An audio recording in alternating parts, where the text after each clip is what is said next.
ìrèpà fẹ́ kúrò nínú Nàìjíríà mo kí yín sẹ́ lágbára Elédùmarè láwọn tó láyé tó lọ́run lágbára Jésù Kristi ọba Elédùmarè kò ní fi wá sílẹ̀ rárá gbogbo ẹni tó bá wá ń sọ pé ìran Yorùbá ò ní bọ́ kúrò nínú oko ẹrú ẹ máa jẹ́ kó yé wọn pé ó ti di dandan pé ká bọ̀ nítorí pé kí ni Nàìjíríà work kò dẹ̀ lè work gbogbo ẹni tó bá wá ń gbèrò pé kí Nàìjíríà kò work well èmi á máa sọ pé good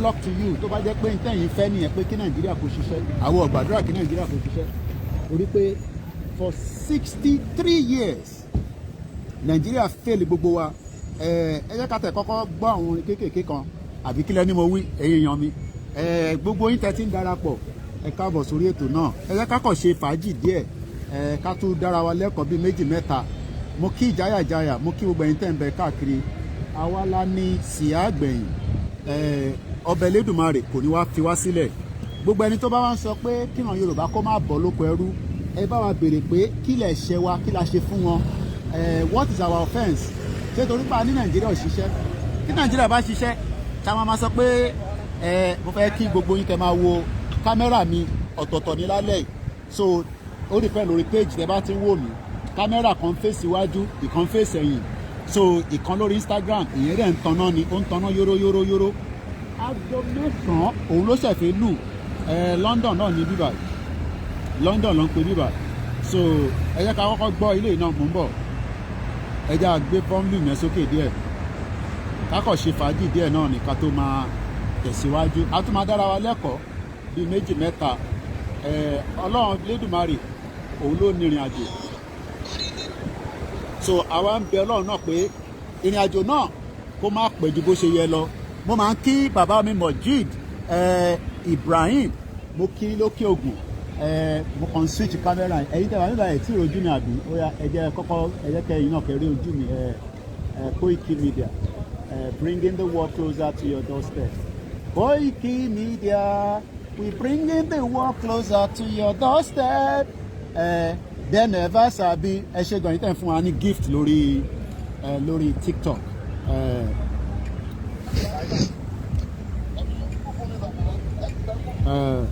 Kò dáyọ̀ mọ́ orí ní kí n máa já sọ́la ọ̀la ń bí wọn nínú ìbẹ̀rù òsì bọ́lọ́dọ̀dọ̀ ibi kòkó làbọ́ta alẹ́ ta ọ̀tá bàbá Yọ̀mídé bàbá Ronaldo Sunday bàbá Dámilọ́lá Ìgbòho Àkàndá ọ̀pàdé rọ́pò yóò fẹ́ràn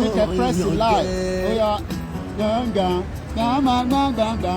Ìgbòho Sunday mo kí ẹ kú ayọ̀ Ìgbòho Sunday ọjọ́ kí ẹ lọ ọmọdé mọ Ìgbòho Sunday wàá ṣe kìsà ọmọdé. ẹ káàbọ̀ sórí ètò náà kan sí mo kí gbogbo alẹ́ nǹkan ṣe kálẹ̀ mo kí àtọ́jú mi lọ́mọ mo kí Yorùbá World Media mo kí Wàlátà mo kí gbogbo ilé nǹkan sí ẹ káàbọ̀ sórí ètò and welcome to the live transmission. ọmọ àgbà pẹ́tẹ́ wọnú mi ọmọ gègèlè odò sàn ya. wọ́n ní ẹ káàbọ̀ sórí ètò náà. ìsọyọ̀dé mi láàrin yìí. London là ń pè ní wa. omi kò sí ní kán sí mi lẹ́nu. bẹ́ẹ̀ni. ọmọ òkúta mẹ́ta òde Ìgbòho. ìwà ló ń pè ní London King's Cross. ọkàn sí mi dábọ̀dábọ̀ ọkàn sí mi máa rọra. ọkàn tó kù ní gbàgbọ́ mọ̀ fowó kí ló wá gbọ́ mọ̀ ẹ́ sí. gbàgede Ìgbòho sùn wọn láìsí bẹ̀rẹ̀ wọ́n ní kò ní bẹ̀rẹ̀ máa kó bẹ̀rẹ̀ lọ. ẹ̀yin lọ́mọ bẹ́ẹ̀ sì bá bímọ mi. Yorùbá nation no going back ní sẹ́. àbíkan bọ́ kó sí amúkan yòókù bọ́ sọ̀yà. I need no going back náà ní sẹ́. a fi ìṣẹ́rú wálé kó lè máa jẹ́ òkútu pa nígbòho mọ́ rẹ̀. London King's Cross láwa yìí. májà sálá ọmọ wàràmọ̀jẹ́ ọmọ onílé ọ̀la wàràmọ̀jẹ́ ọmọ onílé ọ̀la wàràmọ̀jẹ́ ló máa ń wọ àjèjì wo yìí wọ́n ṣe ségesège wọ́n láwọn onígbọ̀mí kò sí. and welcome once again. àwọn onígbò sọ̀yàwó ẹsẹ̀. ìyá mi Elizabeth mo kí nílẹ̀ nǹkan sí. gbogbo wọn bò mí kò sí. mo kí àwọn agbénilékè. wọ́n sì bò sọ̀yàwó ẹsẹ̀. Ṣẹ́gun mo kí ẹ. Abdullahi mo kí ogun ẹni tó gba Ìgbòho òòṣà. a máa nífẹ̀ẹ́ kù ni. àbíkílẹ̀ ni mo wí. ọkọ̀ tó kù ní gbogbo aráyé fi ránṣẹ́ ẹ̀rí. ìyànjẹ ni kò fẹ́. ìyànjẹ ni kò fẹ́. Ìgbòho mọ̀rẹ́ ò kọ́ atẹ́gùn yẹn pọ̀ díẹ̀. àtàdénújà mẹ́ta wọn dààmú Ìgbòho. káfíń kí abújọjọ́ bí rẹ ni bẹ́ẹ̀ ní Ìgbòho October lọ́jọ́ tí màmá wá sílé ayé. And a very good evening and welcome. Ọmọ Adéyẹmọ ọlá bàbá ló mọ́ mọ́ lọ ẹ̀mí àtàtà ní mọ́tò. Àwa la ní sí àgbẹ̀. Bàbá rẹ̀ àtàtà ọmọ Adéyẹmọ. Àwa la ní sí àgbẹ̀. Mi jẹ Májàsọ́lá. Bá mi kí wọ́n ní mo dá kẹ́kẹ́ ilé. Ẹnìkan ò lè mọ̀ tán. Kó jẹ́ alájú ilé bàbá ta ló fẹ́ wọlé ẹni jẹni lọ. October la fi rántí ọjọ́ bí ẹni yẹn. Ọjọ́ tó ń lọ kò lẹ́nìkan. Ìtumọ̀ rẹ̀ kò ṣe é jùlọ èmi ní sáà fún gbogbo àgbàjọ pẹ́ láyé. Mo kí gbogbo alẹ́ nǹkan sí pé ẹ̀ka alẹ́ nǹkan. Ìgbòho Sunday mo kí ẹ kú ayọ̀. Ọmọdé ẹ mọ Ìgbòho Sunday ọjọ́ tí ẹ lò ní. Màmá ni ọba mi kí. Sunday wàá ṣe púpọ̀ ẹ̀ láyé. Òṣòro kò ṣọ̀wọ́n kí ẹ Ìgbòho Sunday pé ó kú ayọ̀. Ìgbòho Sunday ọjọ́ bí ẹ lè ní mọ̀ wí. Wà á ṣe púpọ̀ ẹ̀ láyé adáradé. So now jẹ́ kí n wá ṣe báyìí jẹ́ kí n ṣe báyìí tripod mi ti ní weight dáadáa so ó ti ní weight torí atẹ́gùn yẹn kó má lọ máa gbé tripod wa the last thing ta fẹ́ ni pé kí tripod wa kó lọ máa ṣubú so ó depend lórí platform tó bá ti ń wò mí wàá rí pé camera view yẹn ó wá ní different ways ni mo mọ̀ọ́mọ̀ ṣe bẹ́ẹ̀ so that mo fẹ́ kẹ́ máa rí views yẹn from different angle kò yẹ yín nísìn torí ta bá ń sọ pé ìlú tó ń ṣiṣẹ́ àbọ̀rọ̀ mọ̀ yẹ yín nísìn Nàìjíríà sí lára ìlú tó ń ṣiṣẹ́ ìlú tó ṣiṣẹ́ ní Nàìjíríà so Nàìjíríà ó yẹ kó ti eliminate kúrò nínú ẹ̀jẹ̀ ń dá kámẹ́rà padà báyìí for the time being Nàìjíríà ò sí lára ìlú tó ń ṣiṣẹ́ rárá and this is the reason why we are saying that Nigeria is not working and it can never work but púpọ̀ nù yín expectation yìí ni pé one day everything will just turn around and Nigeria will be great I mean èmi náà máa ń rò bẹ́ẹ̀ tẹ́lẹ̀ èmi náà rò pé bó ṣe máa ń rí tẹ́lẹ̀ nìyẹn pé ọjọ́ kan kọ́ máa dé Nigeria kọ́ máa great mo wá realize pé irọ́ ló ń pa fún wa ó máa great yẹn a ti ń gbọ́ bẹ́ẹ̀ láti how many years now 63 years you're watching a live broadcast ní October 17 lágbára Elédùmarè ọjọ́ yẹn a máa wá máa lọ ni now jẹ́ ká tún pẹ́ lè mú bọ̀. Ọlọ́run ni mo sọ bẹ́ẹ̀ fún yẹn o. bẹ́ẹ̀ni. gbogbo nǹkan tó lọ fún bàbá mi láyé kò fún bàbá mi ò tí ì yọ̀ǹda mẹ́sàn-án fún mi ń bẹ̀. owó nìyẹn tó bàbá mi lọ. Ìgbòho àti bọ́lá ó lọ sí bàbá mi. bẹ́ẹ̀ni. ojú wo ni mo kọ́ mọ́ da kọ̀ níbi fún ayédà kẹ́ sọ́n dáadáa tàbí kẹ́ sọ́n burúkú ẹ̀ sọ́n bẹ́ẹ̀ni. omi lọ́lọ́run fún. òun lọ́lọ́run fún. bí n bá sì kú lè gbàṣẹ láyé ó yẹ ká gbọ́ lẹ́ǹkan sí Ìgbòho ló ń sọ̀rọ̀ yẹn a gbọ́dọ̀ máa dárúkọ lójoojúmọ́ ni. Ọlọ́run ni mo sọ bẹ́ẹ̀ fún yẹn o. gbogbo nǹkan tó lọ fún bàbá mi láyé kò fún bàbá mi ò tí ì yọ̀ǹda mẹ́sàn-án fún mi ń bẹ̀ ó kọ̀ méjì tí bàbá mi lọ. bẹ́ẹ̀ni. Ìgbòho àti bọ́lá ó lọ sí bàbá mi ojú wo ni mo kọ́ mọ́ da kọ̀ níbi fún ayédà kẹ́ sọ́n dáadáa tàbí kẹ́ sọ́n burúkú ẹ̀ sá sọ̀kan omi lọ́lọ́run fún. Ọlọ́run ló fún. bí n bá sì kú lè gbàṣẹ lè gbàṣẹ ṣe kí la tún mú wá lálẹ́ ìròyìn ayọ̀ náà la máa mú wá ìròyìn ayọ̀ pé sẹ́ ìran ọmọ Yorùbá. Yeah. How are you? So ìròyìn ayọ̀ náà la máa mú wá fún wa àbọ̀rọ̀ mòye nísìn ìròyìn ayọ̀ òun la máa mú wá èwo lélẹ̀ náà so ìròyìn ayọ̀ tó dáa nítorí pé kí ni gbogbo ìgbà là ń sọ fún yín pé ìlú kan wà tó ń pè Nàìjíríà ìlú tó ti bayé jẹ́ ó ti bòkè jẹ́ ó ti balẹ̀ jẹ́ ó ti sọ gbogbo ọmọ Yorùbá di ibi tí a ti wá ń tọrọ jẹ à ń tọrọ mu ààrò oúnjẹ jẹ àwọn kan dẹ̀ ní náà ẹ jẹ́ ká sì kípẹ̀ èmi wọ́n ń béèrè pé kí lẹ fẹ́ kípù nínú Nàìjíríà kí ni nǹkan tẹ fẹ́ kíp kí ni plan yín tẹ̀ ń tẹ pé ká kípù Nàìjíríà let's keep Nigeria ẹ ti ń kípù Nàìjíríà nísìnyí it's like how many years ago let's keep Nigeria irọ́ ló pa kò lè lọ irọ́ ló pa kò lè lọ ó fẹ́ ṣù irọ́ ló pa kò mọ́lẹ̀ ó mú mọ́lẹ̀ atẹ́gùn yẹn ó fẹ́ gbé kí ló lọ pé mo gbé báàgì lé lórí àyà ríran wọ́n máa ń fi Nàìjíríà Mr. Peter Okiyisa wọ́n ti máa ń fi Nàìjíríà wọ́n ti fi ń yáwó owó lọ́ fi ń yá wọ́n ti yáwó pẹ̀lú Nàìjíríà wọ́n ti yá at the end of the day it has not brought joy kò gbé joy wá kò gbé peace wá ní tí mo wá ń bèrè ni pé kí ni nǹkan tẹ́ wá ní ká keep nínú Nàìjíríà kí lẹ fẹ́ ká keep níbẹ̀ ẹ fẹ́ ká máa tọ́jú àwọn politicians wọ́n náà ti ra SUV fún wọn nísìn 300 million wọ́n tẹ̀ ra mọ́tò innocent fún wọn wọ́n ní wọ́n ra SUV àbí wọ́n parọ́ ṣé mo parọ́ tí bá parọ́ kẹjẹ́ kó já mi o. Now when we are saying that the unity of Nigeria unity ó ti fail everybody àwọn kan ní kò tí fail àbọ̀rọ̀ mọ̀ yẹ nísìn wọ́n ní kò tí fail wọ́n ní kò tí fail ó yá ẹ̀dá gbọ́n tárákùnrin sọ. None of you can deny what okay. God is saying is the truth. ọmọ òtítọ́ You know it's the truth. it's the truth. ọ̀nbọ̀ ẹni sọ̀rọ̀ gbádùn àtẹ́kùn yìí tó jẹ́ ká máa fresh ni It's the truth. You know it's the truth. you know it's the truth. But either you you won't write won't write it or you too cowardly. you want some favor here. Favor there. Let's go, Muke. You are Muslim. You're Muslim. Oh, my Muslim. Free black man. Benny. I didn't come here looking for a handout. Handouts. I really don't think you need one. Bọ́lá Tinubu ti fẹ́ yá lò lọ́wọ́ World Bank again. Everything you need is right under your foot. But you're looking everywhere else for help instead of for yourself and what you can produce for yourself. Okay. This is Africa's dilemma. Okay. You are parading yourself before the world as international beggars. International You beggar. gave civilization to the world. Your problem is not America. Bishop Adesina mo kí London lẹ́ ń wò yìí. Wàláì. Ó beautiful pa ni.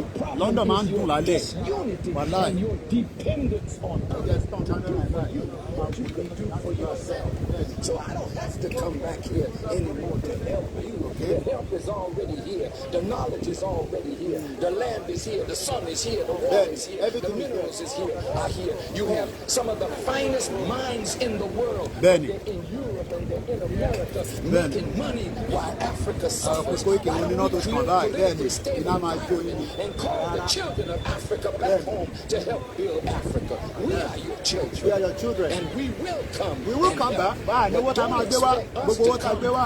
Ẹ ti gbà lọ́wọ́ wa. Gbogbo láti ní $20 million. But you got it all. Ẹ wá invest. Under your foot. A ti invest títí kò ṣiṣẹ́ kankan tó ń ṣe fún wa. Look to yourself. Bẹ́ẹ̀ni. Begging white folk to give you what Then. you would give yourself. Uh-huh. What I said today, which one of these countries is going to give you $20 million? Like possible. America's not going to give America's not going to give you 20 million. you got it right here. You got it right here. But you're disunity. Torí èèyàn kan ló ń ṣiṣẹ́ lálẹ́ bẹ́ẹ̀ ní sí. Ó ń ṣiṣẹ́ It's lọ́wọ́ your wa. fault. And you got to accept that responsibility. That is why my message is atonement, reconciliation, and responsibility. We got to stop. So, we've got to stop blaming. Once again, I'm doing very well. If Joy, thank you so much for asking. We are still live. This is what they call London. London at night. You know, the beauty about London is electricity has been used, you know, everywhere. You know, because without electricity, how do you want to run, you know, the country? And each time we say that Nigeria is no longer a country that is worth dying for, many Nigerians are saying, no, it's just a matter of time. Everything will be fine, Mr. Koiki. Just take it easy. And I keep asking myself, how? Are you sure? Because this country continues to disappoint you. Every 4 years, you know, you are looking for election. Silver Badmus, a very good evening to you and welcome. I would like to connect more station Wi-Fi. Also for me, PlayStation Wi-Fi. What ó obtain IP address lórí àwọn agbọ́wọ́lé bẹ́ẹ̀ so mo fẹ́ connect mọ́ internet ti station so that ká lè máa fi operate ilé ok torí kan tó kọ síbẹ̀ torí ó ní kí ló sọ London King's Cross network rail tàbá sọ fún mi pé internet ti tí wọ́n fi sọ́fà yín torí ràn orí kan tó kọ síbẹ̀. Ẹ jẹ́ n fi wọ̀nyí tẹ́wàá bíbá yìí náà kẹ́yìn náà lè rí tá a bá ń sọ fún yín pé nígbà tí wọ́n bá ti sórí free internet access sórí London King's Cross máa connect wọn nísìn so ẹ túbọ̀ máa wo view yẹn jẹ́ kí wọ́n náà rí ní bíbá ń bọ̀ o because nígbà tí wọ́n bá ti mú technology tó ti sọ di tó bá ní internet o lè wo anything sórí nǹkan tó kọ síbẹ̀ London King's Cross sórí ràn so mo fẹ́ kí wọ́n náà kí ni so ṣe ń rí wọ́n lè ti ìmúná lọ ṣe ríran London King's Cross so máa connect pẹ̀lú ẹ̀dí sí orúkọ tó sọ bóyá free connect bóyá orúkọ tó connect pápápápápá lórí kí ló sọ ó ti connected free wifi òwúrọ̀ máa sùn sí bíbá tó bá ti disturb anybody lórí connected you see that ó ti connect free internet you don't have to pay for it free internet you don't have to pay for it now I can go on YouTube lórí internet tó ti wà ní sí live lórí internet tó wà live ní sí so àwọn lọ wá nǹkan tí bá fẹ́ play ká kọ́kọ́ play Yorùbá àtẹ ká kọ́kọ́ play Yorùbá àtẹ ara ń ta ṣe ń sọ fún yín pé wọ́n ti gba yé àwọn tó wà ń lé jẹ́ wọ́n fi jẹ́ kẹ́ rí òtítọ́ àbúrò mọ̀ yẹn mi sìn wọ́n fi jẹ́ kẹ́ rí òtítọ́ wọ́n dẹ̀ mọ̀ pé òtítọ́ máa ń korò bóyá ẹ̀jẹ̀ àkọ́kọ́ gbá ń tẹ̀ wọ́n náà bóyá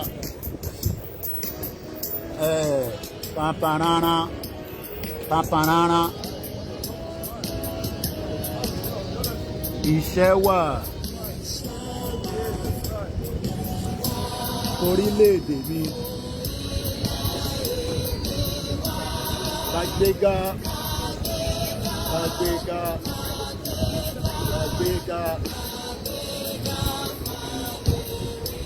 ìgbàgbọ́ ò láti bẹ̀rù ẹ jẹ́ kájọ ṣiṣẹ́ yìí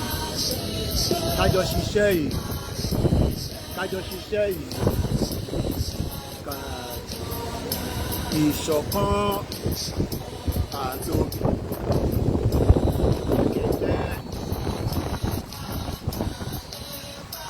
ẹ jẹ́ ká máa tẹ̀síwájú ọkọ̀ ire àtòhun ọmọ Odùduwà bọ́ sí ipò ìwọ ni ìmọ́lẹ̀ ògo adúláwọ̀ àwa ni ìmọ́lẹ̀ ògo adúláwọ̀ and a very good evening and welcome once again as you're joining.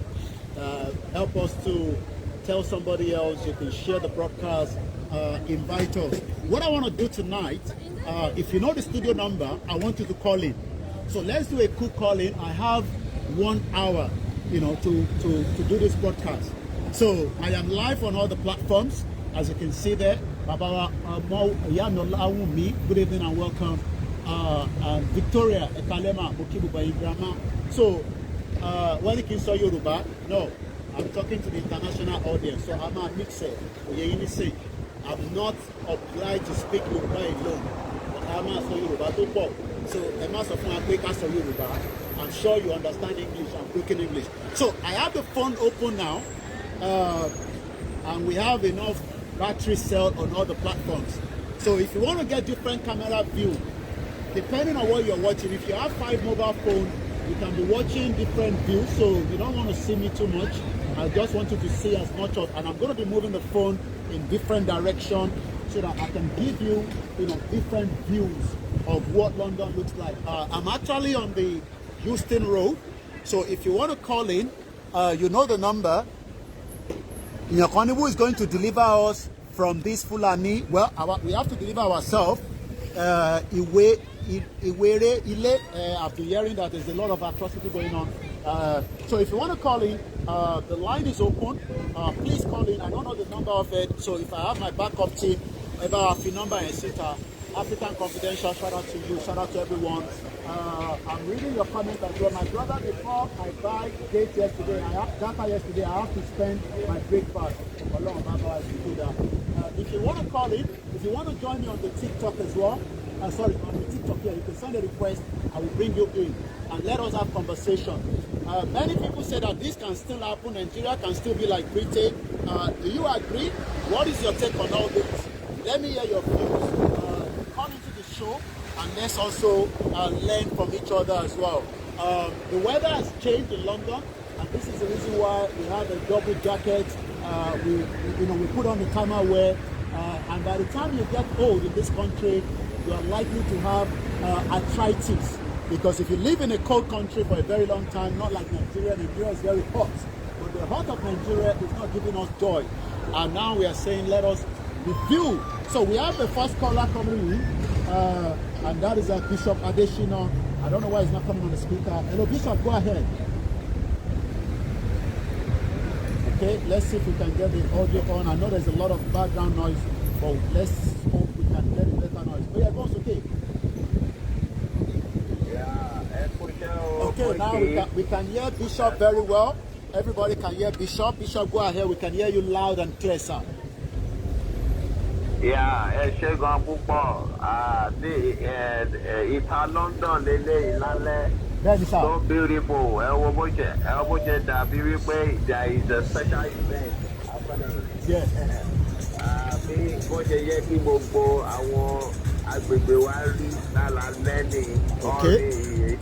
Go everywhere and all those states everywhere. Okay. Our area because they won't try. Maybe due to investors around. Okay. Won't try to make area out there want to do like this. Okay. But cannot be maintained for too long because of security purpose. And but we don't need to relent. We need to encourage ourselves to create a lively environment and desired life, standard of life for ourselves. Okay. We need to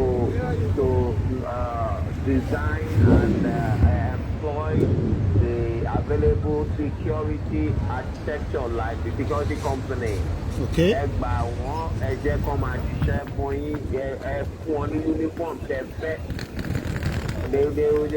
once only area become ní ọ́fíìsì mo kọ́kọ́ wà ní Marina. Okay. Ní Marina. Wọ́n gba security kìíní náà ń lò náà. Wọ́n ní tọlọ́pàá wọ́n dẹ̀ gba security company. Okay. Nígbà tó ń rí máa security company tán gbà. They are very neat. Okay. Very neat and well trained. Okay. And they are well trained. Okay. They began to change. I don't know whether it's dress me because one will we say one look inferior. So these are like private security, Arabi. Yes. Private security company. Okay. They are well trained. Okay. They dress neat and look neat. They pack their food. And when you come to office, you don't have to find on the member àwọn ọlọ́pàá kan lè ọkọ̀ máa kóra sẹ́gbẹ̀ẹ́. Ọ̀gá tó máa ń wá ń wò wípé rọ́bìk làwọn gbé kẹ̀. Ó bẹ̀rẹ̀ sí sọ fáwọn ọlọ́pàá gangan wípé ó bẹ̀rẹ̀ sí instructing wọn tó àwọn náà bẹ̀rẹ̀ sí dressing, passing their clothes and all that. And ìbọn tó ń gbé dání kiri bí wọ́n ṣépè kan ẹ̀ fún wọn ni. Wọ́n bẹ̀rẹ̀ sí reduce láti máa hàn ìbọn up and down láti fẹ́ wà nínú ọlọ́dẹ or war zone. You know, I think the little we can do to assist in this Nigeria orientation, to orient this Nigerian mentality, and give them new orientation.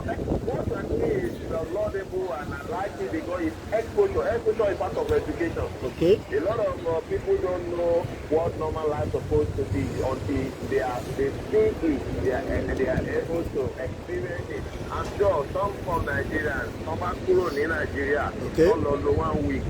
maybe in US or Yeah. in UK. Okay. Really? Really?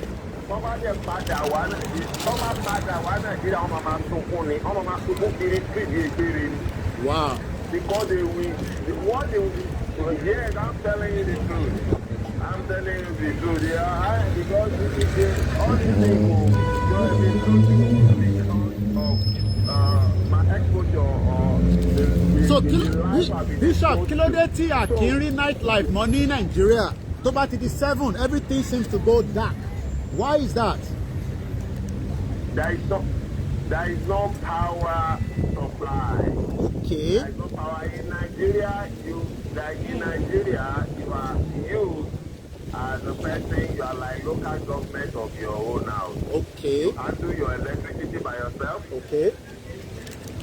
Don't rely on government or national grid giving you constant light. Okay. That's why they take their light, they on it, they take it. So don't rely. You have to do your constant light by yourself. If they bring fine, they don't bring fine. You have your standby power gen or whatever, or solar. Like I use solar. Okay. Now, you handle your water by yourself. At the same time, the government doesn't provide water. You have to get your borehole. Okay. And give yourself good water in your compound. Yeah. So when we tell people that we want, when we tell people that we want a better system that works, why are they disregarding that? Kí ló dé tán disregarded? It's not them that is disregarding me. You see, the larger number of Yoruba or the Nigerian per se, they are weaklings. They are powerless. Okay. They are powerless. They desire these things that we are talking about. But the political head and àtàwọn ajá wọn tó ń jẹun lábẹ́ wọn. Àwọn lẹ́rìí tó ń gba wájú tó ń gbẹ̀yìn tó ń kíkàgé jẹ àwọn ló ní irú privilege láti jáde tó kíkàgé jẹ́ ní dédé pa tó fẹ́ fowó fi mánéjì àkókò owó yẹn ó ṣe ṣàmúlò bó ṣe máa fi wọ mọ́tò débi jẹ́ kọ́ máa ta jẹ́. ló fẹ́ wá fi ra dátà wa máa fi fúnyàn lórí platform. No, it's not them. It is those politically sponsored people, and they are few. They are few in numbers. They are few in numbers. And one thing again that I've seen over here is that Nemesis always catch up on them. Nemesis always catch up on them. Òṣìṣẹ́ pẹ̀lú tótótó nígbà tó jẹ sẹ́nẹ́tọ̀ àbí nígbà tó jẹ gọ́vnọ̀ àbí nígbà tó jẹ wọ́n òṣìṣẹ́ ní gọ́ọ̀mẹ̀ntì Nàìjíríà tótótó. Nígbà tí wàá wo láìpẹ́ the life cannot be commensurate with somebody that have that kind of hope. So we will now look at why do you sympathize for this kind of people? That's the way I look at it. Because when you are in that position, what did you do for your people? Okay. You are so selfish. And now life is kicking back on you. You are so selfish. When you are in Nigeria, you come fully loaded. You provide your life by yourself, you provide your water, you provide your house, you provide your security by yourself. You have to do it because government is not responsible for anybody.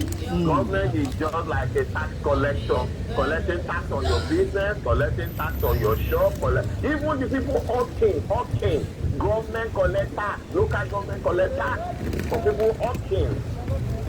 And they push out the thugs to collect all those things for them, collecting tax on transportation, so the transportation price hike to continue, and the fuel subsidy, also removed so that the transportation. So life is just going high for people and never slow down, and that's why we are doing what we can do here to assist those who can listen and hear. Don't listen to Nigerian government lie. Nigerian government is a government that is built on lies. And when they are teaching information, they are teaching propaganda.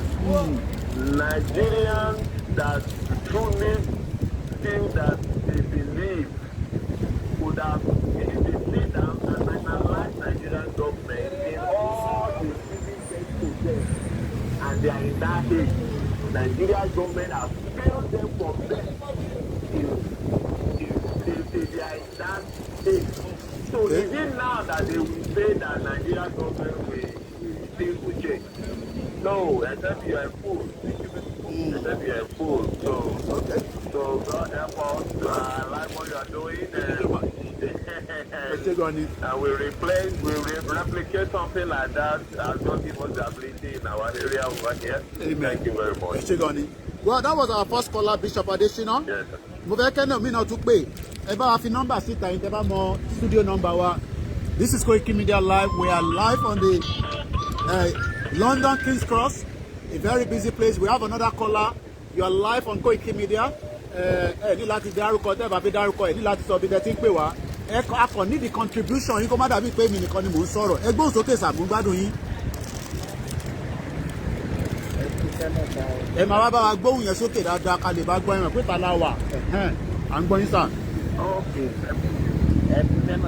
Àwa ni ẹ sà. Àwa ni ẹ. Ok. Tí Nàìjíríà bá máa dúdú bá máa dà ìyà tó máa jẹ àwọn èèyàn kò ní gbogbo gbọ̀ngàn tán ní àwọn sẹ́nitọ̀ wọ́n ti béèrè kí ló tún béèrè sà.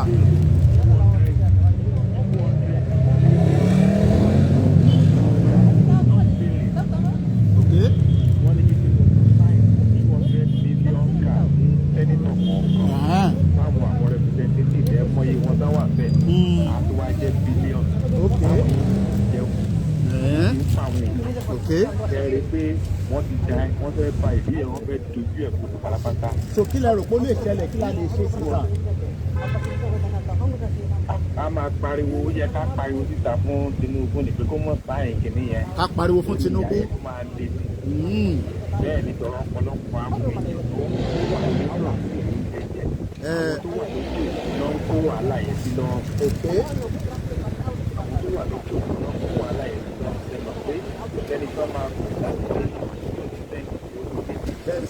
àwọn kan dẹ̀ ní bíìlì fún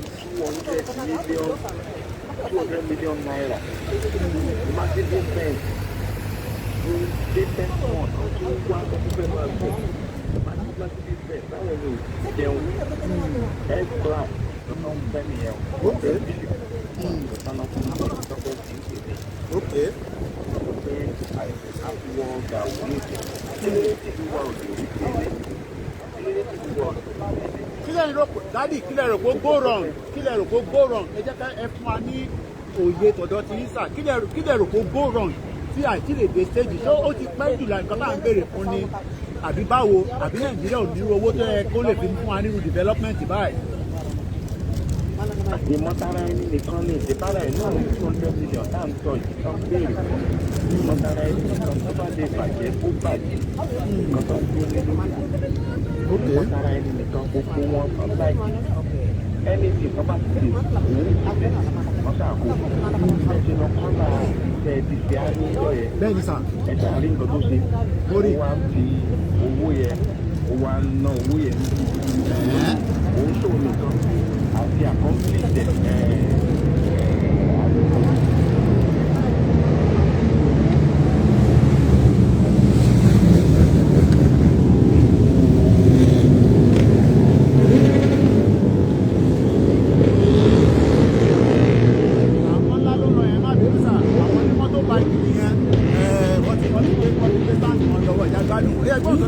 bàbá mi.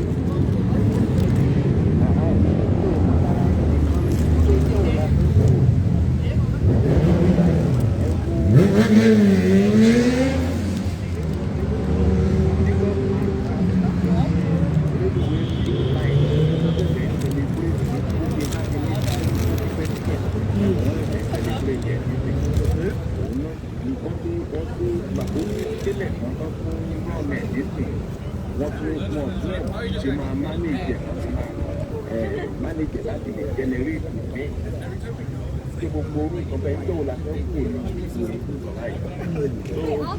Gbogbo àwọn nǹkan báyìí ká tó lè wọ́n nú ẹ̀ a ní láti wà títí nìlẹ́ àwọn kan láti fún ọ ní nínú gọ́ọ̀mẹ̀ntì yẹn rárá. gbogbo nǹkan yìí ṣé àti rẹ̀ àtàbádá dúró gbogbo àwọn kan yìí tó lè wà. àwọn kan ní tá a bá dá dúró pé kí la bá àlà ṣe máa rán gọ́ọ̀mẹ̀ntì tiwa kí la lè ṣe fúnra wa pé ká wà nù Nàìjíríà ló dájú kí lẹ bá ń sọ sísà. ṣé ìsọ́sẹ̀dẹ̀ fún ọ̀dọ́ wa burúkú tààtẹ̀ ọwọ́ tó kú bẹ̀ tó kí la wá ń bẹ̀rù láti dá dúró. Bàbá dúró èdè wa máa yíra wa. Ok. Èdè wa máa yíra wa, èdè máa mọ̀ kó. I must the same language. Yes. Okay. Yeah. Everything will come to light. Okay.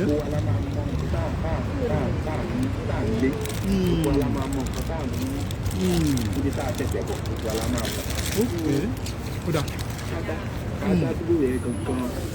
Òun gangan ni the best option. Kódà. Ẹ ṣé gan ni sir. Thank you so much. Ẹ jẹ́ àtúfẹ́ lòmí láyé. Gbogbo ẹni tó bá mọ studio number ẹ bá wa pè wọlé. Bọ̀ ẹ fún mi ní fíìmù yìí mo fẹ́ tún move location mo fẹ́ ká tún sún sẹ́gbẹ̀ẹ́ the other side. Ó yà pàtí pẹ́ lórí ìjókòó bíbá. Mo kàn fẹ́ ká tún kakọ̀ move díẹ̀ briefly. Ẹ̀gbọ́n mi wà mo rí pé tí ń pè ẹ jẹ́ ń gbé kọ́ọ̀lù yín kẹ́ máa bá mi sọ̀rọ̀ lọ. Ó dà ń pa àwọn ló ń pè ẹ jẹ́ ń wò àwọn náà ni. Ẹ̀gbọ́n mi dáadáa. Ó yẹ ẹgbọ́n sókè ẹ̀gbọ́n mi wà. À ń tí ọpẹ́ ìmọ̀ ibi tí mo wà. À ń gbọ́ yín sà. Ẹ kalẹ̀ káàbọ̀ sórí ètò wa. Ẹ má loud and clear. Ẹ má bínú ẹ̀yin tẹ́ ń wò wá. A fẹ́ move díẹ̀ ni. Ẹ máa sọ̀rọ̀ lọ ẹ̀gbọ́n mi wà. So there will be a little bit of movement there and there. But ẹ má worry, a máa manage. Ẹgbọ́n sókè ẹ̀gbọ́n mi wà. Mo ń gbádùn yín. Mo kàn fẹ́ move díẹ̀ ni. Nǹkan kan ní fẹ́ já wa sí. À ń gbọ́ yín. Jẹ́rí Nàìjíríà náà wà yẹn. Corruption gangan. Ògóngó corruption. Nàìjíríà gangan ni corruption. Ògóngó corruption. Jẹ́rí ẹ jẹ́ ká wò jẹ́rí wíwà pọ̀ wá. Òun ló jẹ́ kí ilẹ̀ Haúsá tí ò jẹ́ kí ilẹ̀ Haúsá sí i. Wíwà pọ̀ wá. Wíwà pọ̀ òun ló jẹ́ kí ilẹ̀ Ìgbò náà ní kó ṣe.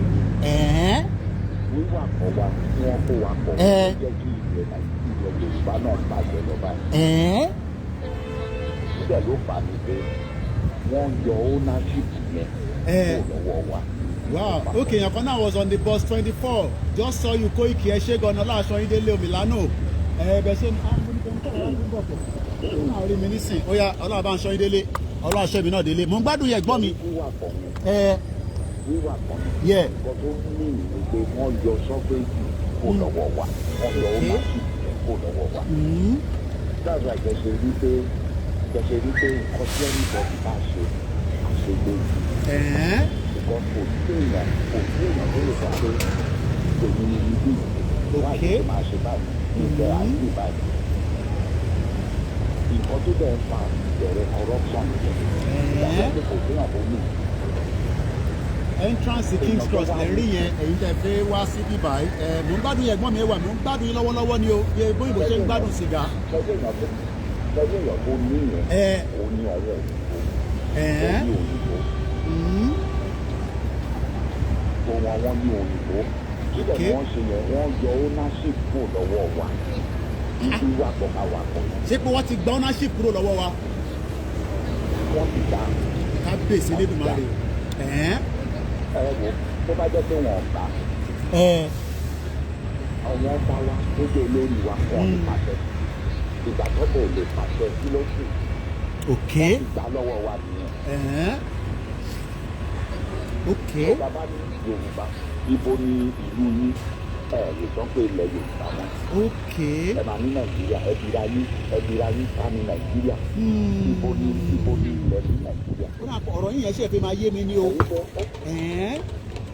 Jẹ́rí pé wà confused nǹkan tó fà nǹkan tó ṣe nǹkan tó build the corruption ní ìṣòkò nǹkan bẹ́ẹ̀ ni. So kí lẹ rò pa wá lè ṣe sí gbogbo ọ̀rọ̀ tó wà nílẹ̀ ẹ̀gbọ́n mi wà?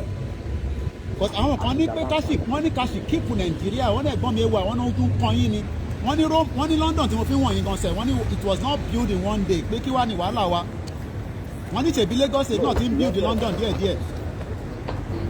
Ibo ni fẹ́ build nìyẹn ẹ ṣé wọ́n mọ ilé àwọn ọmọ ẹgbẹ́ Lagos state tí ìjọ ẹ ti ṣe. Wọ́n ní torí wọ́n ní planning so wọ́n ti ṣe corruption so Lagos ti ṣe the needful ní sìn.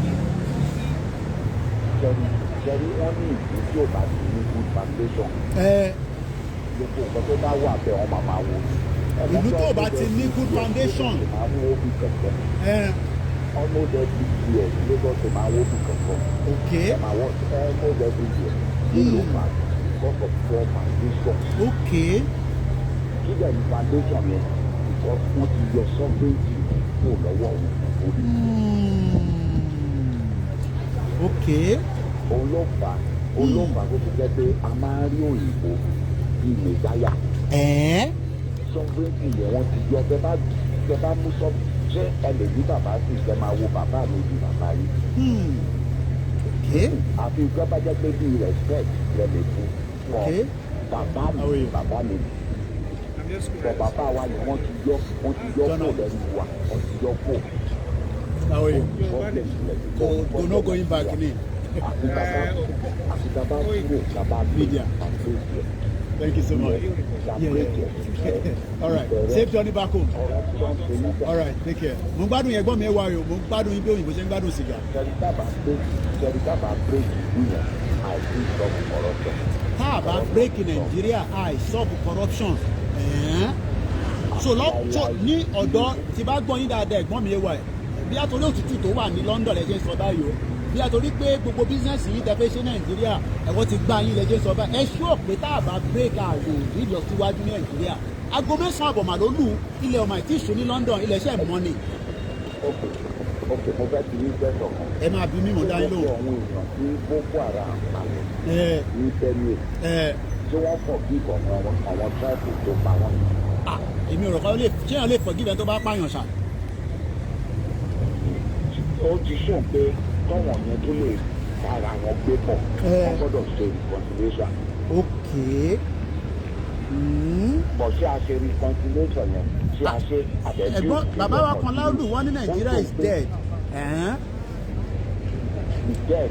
Ẹ má jà tanra wa is dead. So ẹ̀gbọ́n mi ẹwà ẹ jẹ́ ká wá sọ kókó ọ̀rọ̀. So ọ̀nà wo gan la fẹ́ gbà ká fẹ́ fi àwọn èèyàn ní ẹ̀kọ́ ń pariwo ní ẹ̀kọ́ ń sọ̀rọ̀ ní gbogbo London tó ń ṣóyè ò lè jẹ́ ọ̀nà wo gan la fẹ́ gbà ká máa fi lọ abẹ́lẹ̀ yẹn mì ó mì gigigigigigigigigigi torí àwọn underground ni ó mì gigigigigigigi nígbà tí nǹkan fẹ́ wólẹ̀ ẹ̀gbọ́n mi ọ̀nà wo gan la fẹ́ gbà làwọn èèyàn fẹ́ gbọ́ solution gbogbo ọ̀rọ̀ ẹjọ́ tá à ń ro ẹ̀wọ̀n náà ti pọ̀ jù kí ni solution ọ̀nà wo la fẹ́ gbà.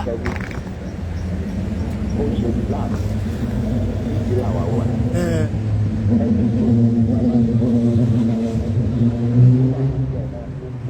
Tó ń lọ nílẹ̀ Yorùbá pátápátá làmàlà òkú balẹ̀. Ó ṣe kí a máa nà wọ́n. Nà wọ́n. Àṣẹ ní ìfún wọn. Okay.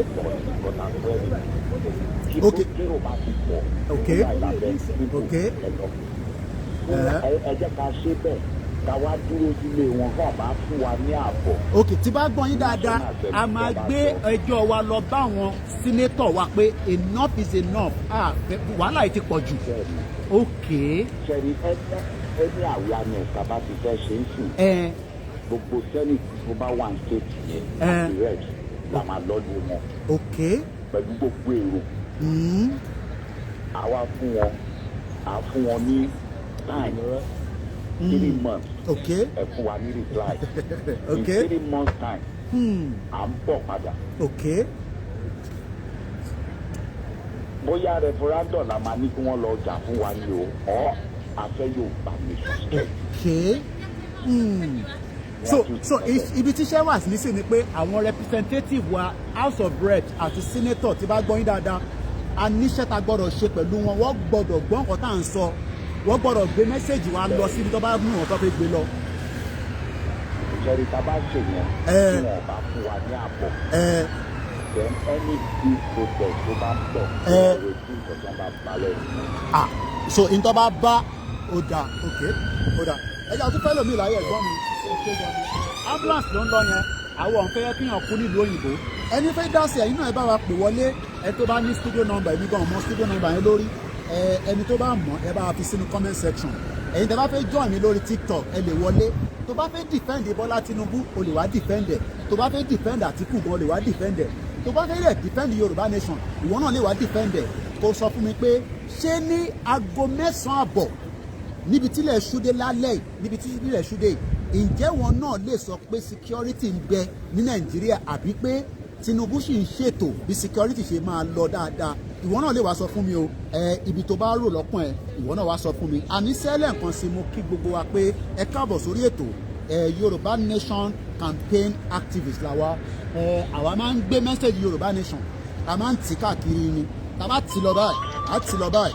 Ó dáhùn pé èèyàn kan náà tó fẹ́ bá wa dá sọ́rọ̀ náà, àfẹ́gbọ́n tó fẹ́ sọ náà ni o. Ẹ káàbọ̀ sórí ètò, aago 9 àbọ̀ ló ṣẹ́ lù. Ẹ ká lẹ́sà, mo kí o gbẹ́yìn ti Benin Republic. Ẹgbọ́n sókè alàgbà tó ń pè wá, à ń gbọ́ yín. Ẹ ká lẹ́sà. Àwa náà ń kí pé ẹ kalẹ́, ẹ káàbọ̀ sórí ètò. London la ti ń bá wa sọ̀rọ̀, ibo lẹ́yìn ti ń bá wa sọ̀rọ̀ sà. Àti Morocco ni sà. Kábíyèsí Elédùmarè, ọ̀nà tó jì báyìí náà ni. Ó yẹ gbóhùn sókè ní kíákíá, ẹ ní 5 minutes láti present tẹ́fẹ́ bá wa sọ. Ok sà, ẹ jọ̀ọ́ ẹ dákun ẹ jẹ́ kí wọ́n bá wa ṣe tó bàbá nípa àwọn abẹ̀rẹ̀ rálì padà tó táwa ní ìdílé láti tó fún bá wa ṣe nìyẹn dà fún mọ́tò bá wa bẹ̀rẹ̀ tó kíákíá padà. Torí ìyá jẹ àwọn èèyàn púpọ̀ gan kẹ́kẹ́ àwọn àtàwà ní níta ń bíbà ẹ̀. Mi kàn fẹ́ máa explain too much. Mo fi eré ìgbìmọ̀ rẹ̀ tẹ́lẹ̀ rí. Lọ́kọ́ ni wọ́n ti lè fẹ́ bá wa bẹ̀rẹ̀ rálì tó táwa àtàwà ní bíbà ẹ̀. Àmì ẹ̀ka mi ti pé àmọ́ bá ti fẹ́ padà sílé. Mọ́tò tẹ̀lé ìyẹn fẹ́ padà sí. Ok. Ok.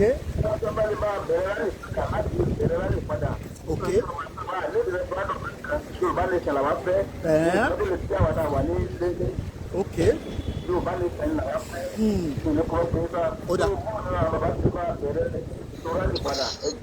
Mo ń bá ìgbọ́n mi tó wà lórí TikTok ẹ bá wa mute. So èyí tí bá gbọ́ yín dáadáa láti Morocco ni pé ẹ ti get stock sí Morocco gan sef. Ẹ dẹ̀ fẹ́ kí rálì kó bẹ̀rẹ̀, ẹ tún sọ pé ẹ tẹ̀ fẹ́ referendum, ẹ̀yin máa ti bínú tán nìyẹn. Àfẹ́ ìyókùrọ̀ fún yín. Ok. Dáàbò èsì bí kò sí pé ká máa lọ fèsì referendum kankan mọ́. Yorùbá lè sẹ́yìn làwọn fẹ́ nǹkan tó lè. Tọ́ba bí ní Morocco lẹ́ni pé kí ni tọ́ba bí lẹ́ni nísì pé kí ni ìdí kan tẹ́yìn tó fẹ́ Yorùbá Nation, kí lẹ́yìn máa sáré sọ fáwọn èèyàn. A rò pé ìlú bá ti wá pé àríyá kan ní. Pásítọ̀tì wa ò rẹ́kọ̀tìláìsì ní bíbẹ̀. Ṣé máa mú wa láti tabátà sẹ́dá Nàìjíríà pásítọ̀tì lásán?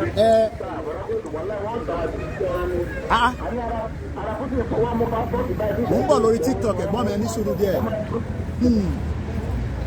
Ok.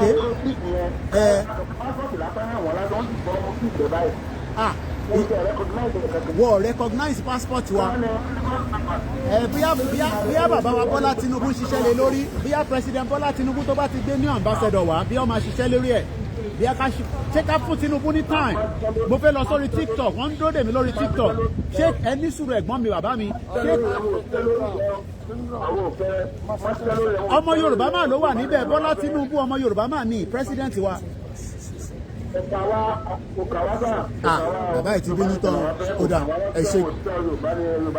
Wọ́n ní Yorùbá Nation làwọn fẹ́ láti Morocco, ẹ ṣe gan ni, thank you so much.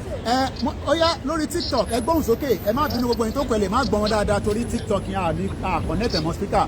Alàgbà ẹ gbóhùn sókè, wọ́n ní King's Cross níbí báyìí, èèyàn kan ní King's Cross TFL profit alone service the whole of the security and camera surveillance in Camden. Kábíyèsí Elédùmarè, àwọn tó ń ṣiṣẹ́ ní Camden Council ló ń sọ̀rọ̀ lọ́wọ́lọ́wọ́ yẹn. Ẹ gbóhùn sókè látòrí TikTok, mo ń gbọ́ yín. Ẹ káàbọ̀ sórí ètò sà.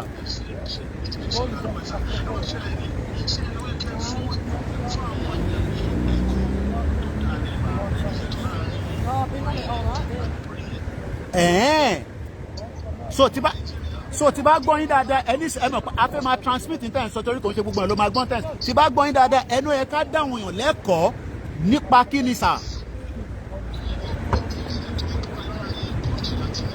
Ìyàtọ̀ tó wà láàárín country àti nation, ó yẹ ẹ̀yin náà bá mi sọ kémi náà wá bá mi kí n wá tún sọ fáwọn èèyàn kí ni ìyàtọ̀ tó wà ń bẹ̀ sà. Okay. Okay. Okay.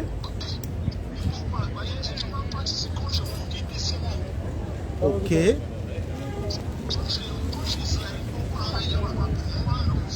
Okay.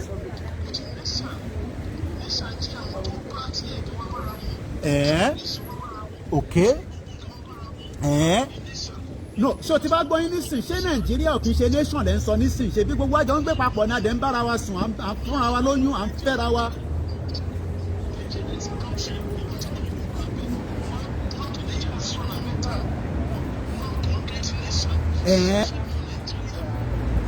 So Nigeria is a country kò ń ṣe nation. Àwa àtàwọn ẹni sùúrù ẹ̀gbọ́n mi má bínú àwa àtàwọn ọmọ Ìgbò àtàwùsà àtàwọn ṣẹ̀kírì gbogbo àwọn alájọ ń gbé ẹ̀dẹ̀ ń sọ fún mi nísìnyí pé àkíńjọ ń ṣe nation country ni wá.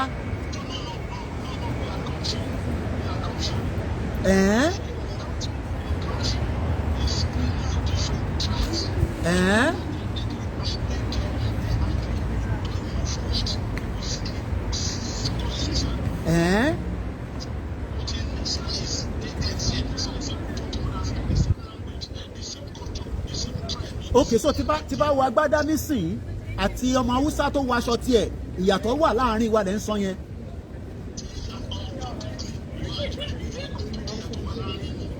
Bọ̀ àwọn tó wá ń sọ pé gbogbo àtijọ́ gbé papọ̀ for 63 years gbogbo wàhálà tẹ́ fẹ́ dálẹ̀ Koiki ẹ má dá wàhálà sílẹ̀ ẹjẹ́ àjọ máa gbé nígbé àlàáfíà kí lẹ máa sọ fún wọn sà kọ́ máa nẹ́ni mò ń sọ̀rọ̀ sí lẹ́nu.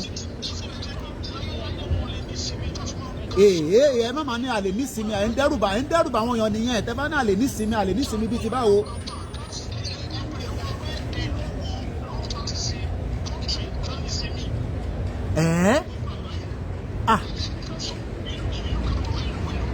Ẹni sùúrù èèyàn kan bá yín argue bí ọ̀dẹ̀ ń bá yín argue bí ọ̀dẹ̀ agree pẹ̀lú ìbọn tó sọ ni pé wọ́n ní fóònù ẹ̀dẹ̀ tí wàá kúlì jàlá ilé kódà wọ́n tí mo kàn gbọ́ tí mo kà bẹ́ẹ̀ ni pé wọ́n ní Nigeria is not a country o ó náà pé wọ́n ń bá kìí ni o ó náà pé ti mọ́ra rí gbogbo ẹ̀yin tẹ̀ ń pè ẹ ti mọ́ra rí ẹ ti sọ pé tí bá ti wá sórí ètò ìkọ̀kan náà lẹ́jọ́ máa sọ ṣé kò ń ṣe pé gbogbo yín mọ́ra rí ṣá.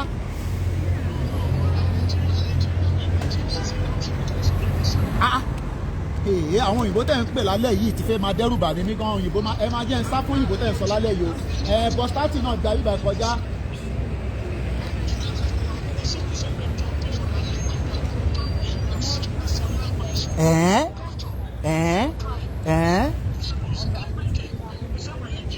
Oda ẹni sọ̀rọ̀ bí ẹni tó tún wọlé yẹn bàbá wa jẹ́jẹ́ ẹni tó bá fẹ́ pè tó bá fẹ́ argue pẹ̀lú arákùnrin tó wọ́n ní Nàìjíríà kì í ṣe country pé country ni kò ń ṣe nation ẹ̀gbọ́n mi jẹ́jẹ́ tẹ wà lórí ètò ẹ̀yin náà ẹ bá wa dá sí mo ṣì ń parabọ̀ ẹ bá wa mute entertain ẹ bá wa sáré dá sí ẹ̀gbọ́n mi jẹ́jẹ́ ẹ kalẹ́ sà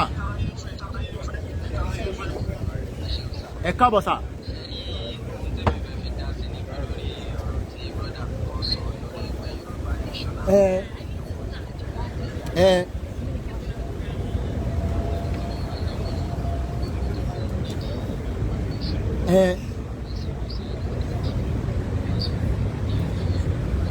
Okay, ẹ̀gbọ́n yìí tún gbé argument kan dé o ẹ farabalẹ̀ kí o gbájọ gbọ́ ẹni sùn ẹjẹ́ bá yín translate ẹni sùn because ẹ mọ̀ pé kò ń ṣe gbogbo ló ń gbọ́ yín ẹni sùúrù ìdájọ́ ń sọ̀rọ̀ ni mo ní ẹni sùúrù àṣàbára wa jà rẹ̀ tí gbéra wa jẹ ẹ̀yin kọ́ nìkan lẹ̀ ń sọ̀rọ̀ a wà lórí more than 4 platforms mo náà ti transmit ẹ̀ intent sọ ni pé èèyàn lè wà níta kó máa pariwo Yorùbá nation àbí nǹkan tẹ sọ kọ́ nìyẹn. mo gbọ́ yín mọ́ ẹ sọ̀rọ̀ mọ́ wọn ni ẹni èèyàn lè wà níta kó máa pariwo Yorùbá nation. ó dà ń pé network ẹ̀gbọ́n yìí ti lọ tí network yìí bá ti lọ ẹja gbé ṣẹ́ẹ̀ṣì wà ń bẹ̀ tó ní máa yọ yín tá a bá ti sọ̀rọ̀. no ẹ̀gbọ́n wa tó ń sọ pé èèyàn gbọ́dọ̀ wà èèyàn lè wà níta kó máa pariwo Yorùbá nation ni mò ń béèrè lọ́wọ́ wọn.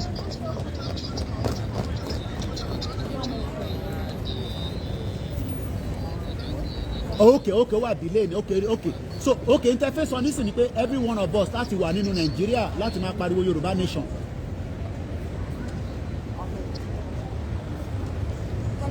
Nigeria network wàhálà wà ó dà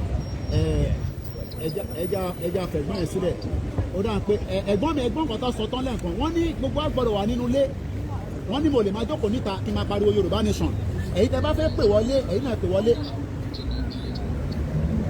Hello.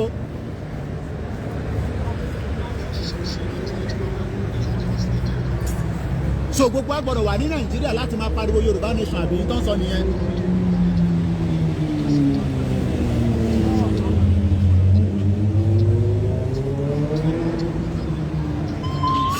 ṣé ok èyí tí mo fẹ́ bẹ̀rẹ̀ ni pé ṣé ẹ̀yin báyìí argument yẹn pé gbogbo wa gbọ́dọ̀ wà nílé bọ̀ nígbà tá à ń sẹ́ni owó wá sílé wọ̀ béèrè pé kí gbogbo wa padà wá sílé o ẹ jẹ́ ká gba kọ́ọ̀lù iná mò ń bọ̀ yìí tẹ́wà lórí TikTok ẹ ló kọ́lọ̀ ìgbóhùnsókè wọ́n ní gbogbo wa gbọ́dọ̀ wá sílé ni o wọ́n ní gbogbo yín gbọ́dọ̀ wá sílé yìí tẹ́ ń pariwo Yorùbá ní sàrọ̀tà tèmi náà èmi ní kọ́kọ́ ni máa dẹ̀ lọ́lé gbogbo alájọ máa lọ ó yẹ ìgbóhùnsókè sà.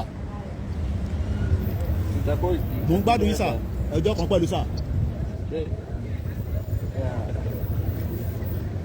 ẹ wá bá wa gbóhùn sókè dádì ẹ bá wa gbóhùn sókè ẹ mọ̀ pé ta lè ní wà ariwo dẹ̀ pọ̀ níbí àdẹ̀wà lórí spíkà gba fẹ́ kọ́ gbọ́ yín dáadáa ẹ wá fohùn yẹn sókè díẹ̀ sí inú ilé lẹ́yìn wà èyí lè pariwo díẹ̀ ẹ gbóhùn sókè sà.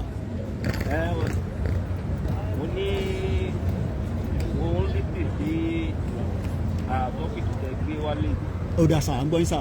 and before kí n tó sọ àwọn ọ̀rọ̀ lórí tọ́pìkì. ok. mo ní ìjẹba rí kọ́mẹ́ntì nígbà tí kọ́mẹ́ntì mo ní ó máa ń wù mí pé kí n support anytime tí ẹ bá ń sọ̀rọ̀ support ó wù mí support. ok. torí pé ibi tí mo wà mo ń lọ sí mo jẹ́ student mo ń lọ sí school. ẹ máa fàdúrà ràn wá lọ́wọ́ tẹ́ ẹ bá ti lè support ẹ máa fàdúrà ràn wá lọ́wọ́ ẹ jẹ́ ká tẹ̀síwájú kò ṣe gbogbo èèyàn náà tó bá fẹ́ support á support ní ti àlàáfíà tó bá dẹ̀ ní ẹ fà máa fàdúrà kí a má rí wàhálà wọ́n dẹ̀ tún ní ọkùnrin tún ní ká máa bọ̀ lé báyìí nísìnyí o arákùnrin tó pè tán ní ká máa bọ̀ lé lórí TikTok ó ní mo lè jókòó síta ká máa jọ pariwo Yorùbá Nation gbogbo a máa wà nílé ni ó yá lórí tọ́pìkì tá à ń bá lọ yẹn ẹ gbóhùn sókè mo tún fẹ́ gbé wa lọ tabrayé díẹ̀ kákọ̀ tún scroll lọ ó dà pé fóònù kan ti kú so mo lè move around díẹ̀ ó yá gbóhùn sókè mò ń gbọ́ yín bàbá mi ẹ gbóhùn sókè mò ń gbádùn yín sà. pé kí àwọn ìyàwó wá sí àwọn tó ń sọ bẹ́ẹ̀ àwọn tó jẹ́ pé wọn nìkan ṣe wọn nìkan ṣe wọn mọ kan tó ń ṣe àwọn tó jẹ́ pé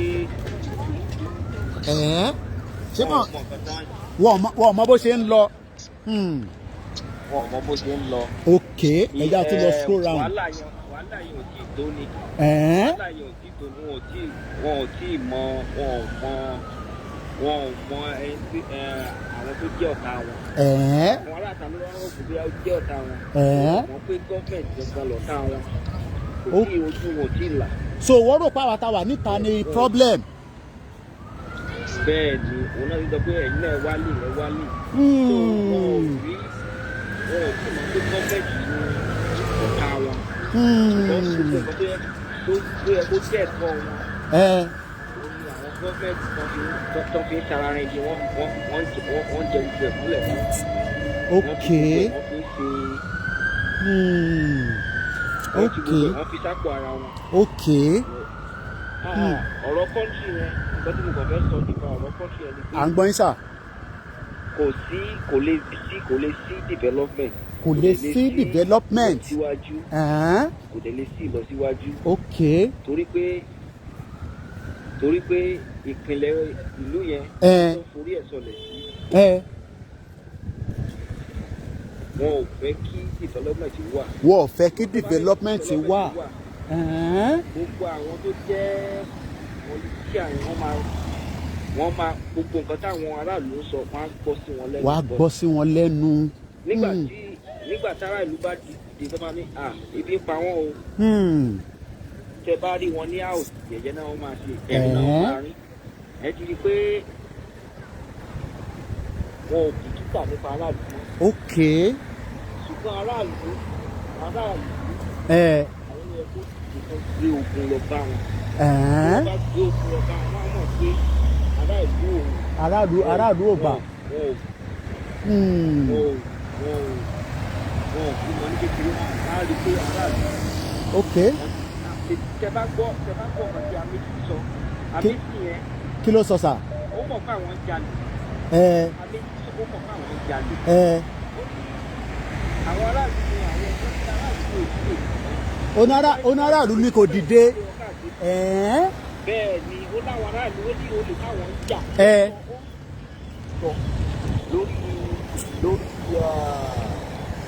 lórí live television show. ó ti yé mi. àwọn aráàlú ó ní àwọn aráàlú àwọn ni wọn ò bìkítà. àwọn ni wọn ò bìkítà. láti fight àwọn politician. ok. politician ṣe ó tẹ́ wọn lọ́rùn.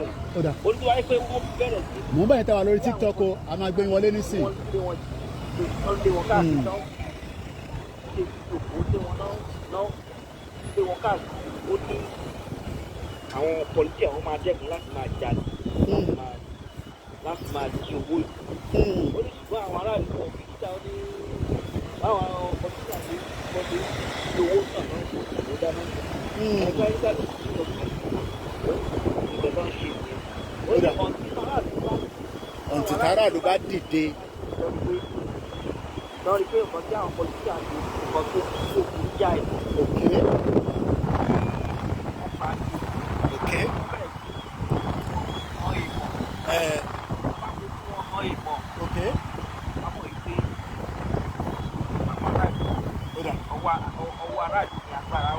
Torí àsìkò bàbá mi ẹ ṣe lọ ni àwọn aráàlú ló gbọ́dọ̀ dìde àti mú pọ́ìntì yẹn ẹ jẹ́ ká lọ sórí TikTok padà torí àwọn èèyàn tí ṣe fẹ́ pè aago mẹ́wàá dẹ̀ sì fẹ́ lù mo dẹ̀ fẹ́ yẹ káwọn tó ṣẹ̀ ń wọlé lórí TikTok ẹ jẹ́ ká kọ́kọ́ lọ sọ́dọ̀ TJ bàbá èyí tẹ̀ ń pẹ́ ṣe sùúrù náà TJ bàbá ó yá gbóhùn sókè à ń gbádùn ẹ ń dá wa lórí fóònù à ń bọ̀ lọ́dọ̀ yín ẹ jẹ́ àtúbọ̀ àwọn TikTok sọ̀rọ̀ ó yá gbóhùn sókè TJ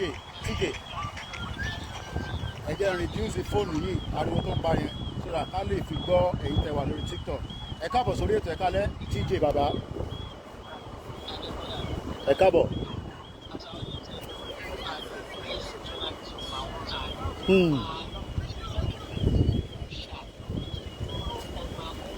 360 Paraview of London ni mo fi wọ̀nyí mo ń gbádùn ẹ.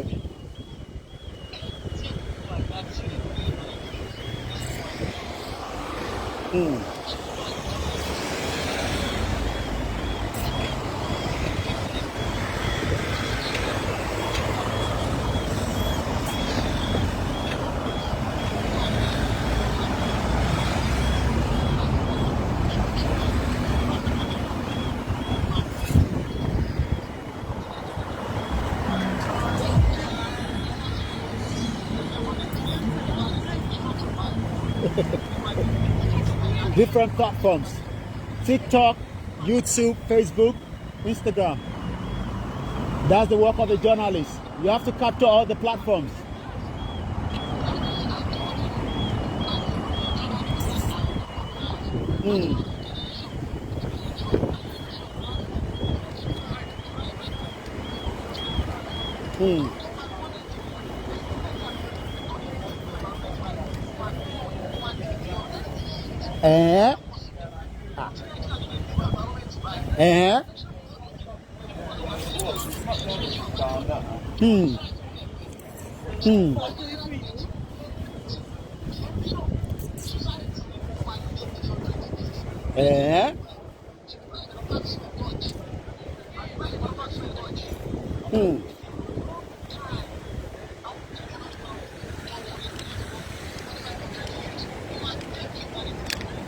Okay.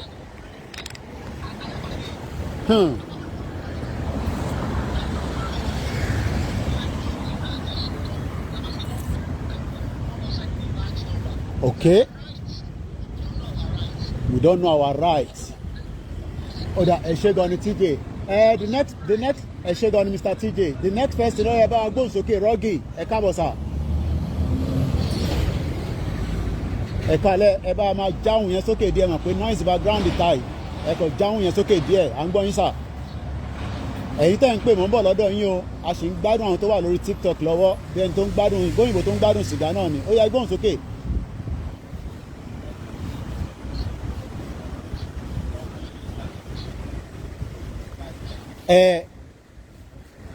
Táwọn tí ilé bá ti jí ṣé n tẹ́ ń sọ nísìnyí pé wọ́n ń sùn lọ́wọ́lọ́wọ́ báyìí gbogbo yín ṣe ń sọ pé wọ́n ń sùn báyìí irú oorun wo la wọ́n ń sùn báyìí ìjọ́ la fẹ́ jí báyìí Ọlọ́run máa ṣàánú wa mò ń gbádùn yẹn gbọ́n mi.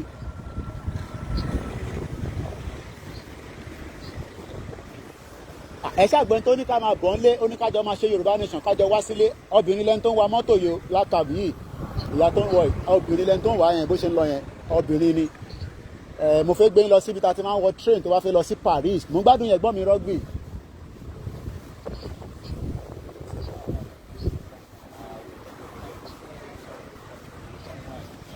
ṣan wáìnì wa ni so tá bá ń sọ pé a fẹ́ kúrò ní Nàìjíríà ṣé torí pé gbogbo wa ń bínú fún Nàìjíríà fún kankan ni àbí ó ní reason St. Pancras International fáwọn tó ń lọ ìlú òyìnbó tó ń lọ Paris nkankan òun láti bíbá ẹni o ní láti wọ plane o lè já owó tíkẹ́ẹ̀tì náà kó wọ train ẹ̀gbọ́n mi ṣé torí pé ẹ ṣe investment wọ́n ti gbá yín lẹ ṣe ń bínú Kóìkì àjọ máa pín ní ẹ sọ tòótọ́ fún wa kí ni ìdí tẹ̀ ń ṣe fẹ́ kí Nàìjíríà kò pín ẹ má parọ́ o.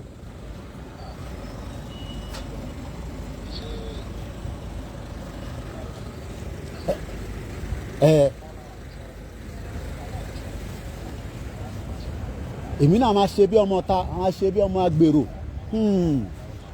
ó máa dá ó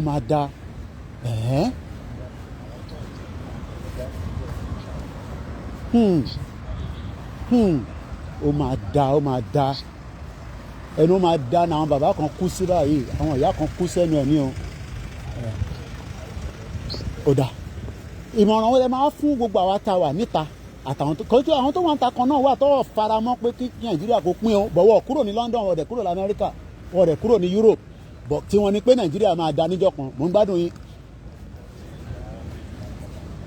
èhé kò tí kàn wọ́n màkànmákàn ní òkè ó dà ẹ ṣe gan ni torí a sì fẹ́ gba kọ́ọ̀lù sí díẹ̀ àti ẹ sọ pé 1 hour la máa ṣàdẹ̀ ti fẹ́ kọjá 1 hour ebi rẹ̀ náà ń pè ní St. Patrick's fẹ́ni tó bá fẹ́ lọ Paris àbúfẹ́ sáré lọ àwọn ìlú kọ̀ọ̀kan ta ló tún wà ń bẹ̀ tó ti sọ̀rọ̀ DG ẹ̀gbọ́n mi ẹgbọ́n sókè kakọ̀ tún jẹ́ káwọn tí wọ́n ṣẹ̀ ń wọlé dé yẹn kọ́ ráyè sọ̀rọ̀ ẹgbọ́n sókè a máa gba call a sì wà ní King's Cross tó bá fẹ́ lọ Paris láti lọ kí àwọn aláàjì lọ́hùn ẹgbọ́n sókè ẹ̀gbọ́n mi DG lẹ́yìn ilé àwa gba call èyí tẹ̀ ń pẹ́ tí bínú ẹ má wọrí a máa gba call yín nísìn bí akátẹ̀ sì gbé call yín náà ẹjẹ́ gbé call ẹ má bínú ẹ̀gbọ́n mi DG ara lílẹ̀ yìí ó yá kọ́là ẹgbọ́n sókè ní kíákíá àti override àwọn tó wà lórí TikTok à ń manage ara wa lálẹ́ yìí ni ẹ káàbọ̀ sórí ètò mò ń gbá yín sà.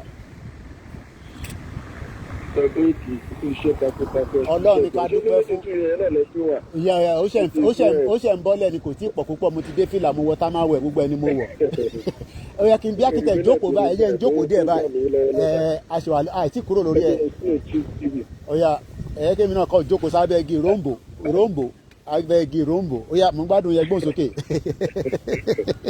ó yẹ gbóhùn sókè. ẹ jọ̀bọ̀ o ṣé ẹni tó sọ wípé kẹ máa bọ̀ nílé kẹ́kẹ́ lọ́sẹ̀ ló wà nílùú ìgbò kẹ́kẹ́ ọ̀rù ṣé wọ́n fi ìṣòro báyìí. Okay, not inside here. Okay, I'll stay outside of the edge. That's all right. Yeah. All right. No, don't tell me I'm a journalist. I know what to do. Yeah. As long as it's not within there, that's fine. Mo gbádùn yín ẹ máa sọ̀rọ̀ lọ ẹ̀gbọ́n mi. Ẹ máa sọ̀rọ̀ lọ. Mo ní wípé ṣé ẹni tó sọ wípé kẹ máa bọ̀ nílé yẹn wà nílùú ìgbò kẹ máa pariwo Yorùbá nation ṣé kì í ṣó gbá etí àpótí ẹ̀. irú ìṣòwò lẹ wá ń sọ ìbáyìí ṣé ìṣó tó fi ń kọ́lé àbí tọkọ̀ fi ń nagi tó fi. ọlọ́mà ṣàánú wa báyìí o àwọn èèyàn ti bínú lórí ètò lálẹ́ yìí o kí ló ṣẹlẹ̀. wọn ò gbádùn. ṣé the reason why we are saying we need our country is safe even though if Nigeria is working perfectly. Okay. We still need our country as an indigenous. No, tí bá gbọ́ yín dáadáa even if Nigeria is working like here as we need it as an indigenous people. Perfect. Okay. We need it very very urgent. Wow. Mo mọ̀ bẹ́ẹ̀. Tí a bá ṣe gbogbo nǹkan pátápátá. Maybe we achieve our aim that bóyá wọn ní restructuring. Everything is not working fine. Tí a bá ètí achieve indigenous scheme yẹn. Okay, the indigeneity yẹn gangan ló kókó not pé torí Fúlàní pa wá not torí pé akọ̀fẹ́ dá afẹ́ jẹ́ tó jẹ́ pé a máa jẹ́ Yorùbá as a nation. Tí bá gbọ́ yín dáadáa. As a nation. Okay. Yes. Èmi ò ń ṣàlàyé báyìí. So even gan tábàtẹ̀ fún wa ní restructure gan kò ń ṣe yẹn torí yẹn la ń sọ pé no a fẹ́ jẹ́ kó recognize wa bó ṣe recognize àwọn ọmọ Swedish bó ṣe recognize àwọn ọmọ Finnish. Exactly. Typical Yoruba citizen. Not because of their economy. If the economy power stand by to power with the capacity of Nigeria. Okay. indigenous people yẹn ló ṣe kókó ó ṣe pàtàkì. There is a connection between an indigenous people and the ancestral lands anywhere all over the world.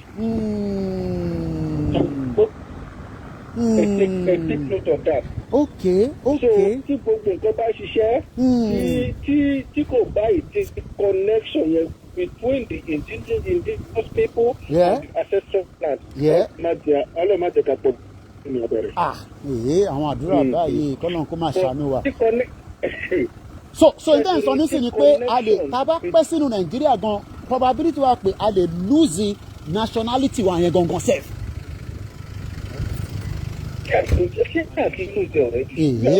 Èmi rò pa àìtí lose ẹni mo rò pa àṣẹ ń tọ́jú ẹ̀.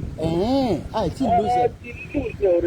Ok, aago mẹ́wàá máa ti lù ẹ̀gbọ́n mi láti bẹ̀rẹ̀ BBC 10 o'clock news aago mẹ́wàá ti lù báyìí mo ń gbádùn yín ẹ̀gbọ́n mi.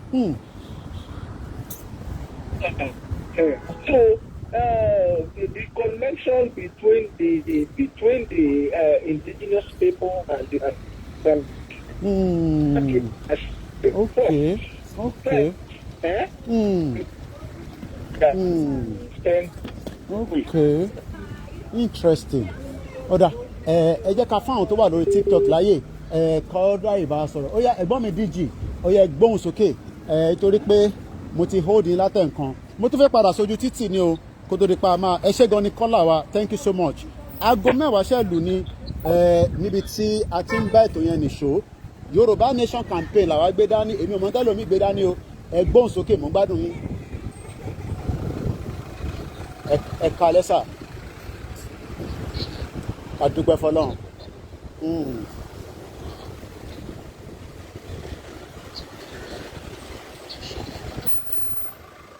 Àwọn tó ti sọ̀rọ̀ síwájú Ọlọ́run yá sọ̀rọ̀ tán.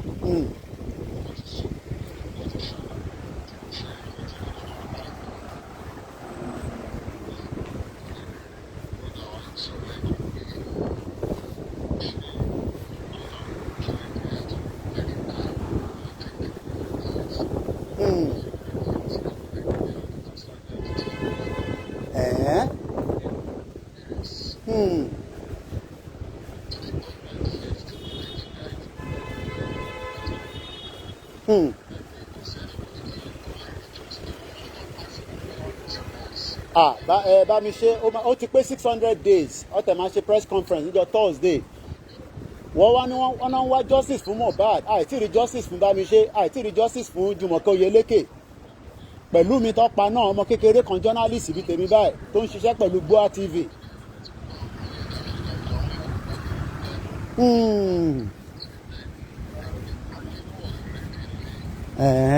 Ṣé pé iná tún sọ pé àwọn èèyàn wọ̀ tí rẹ̀ dì.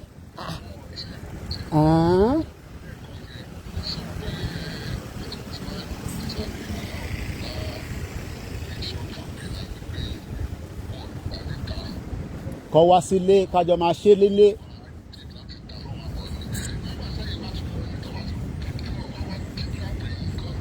Nnamdi Kanu lẹ tún rántí yẹn wọ́n náà ti kidnap Nnamdi Kanu.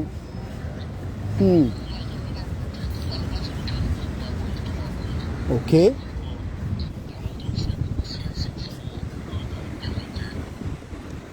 Àṣà ni jẹ́ kí ìyá àwọn èèyàn wa ṣáà gbọ́dọ̀ send owó sílé burú di change kan ló wà mẹ́rin ní sí kò dẹ́n ṣe tàwọn Haúsá.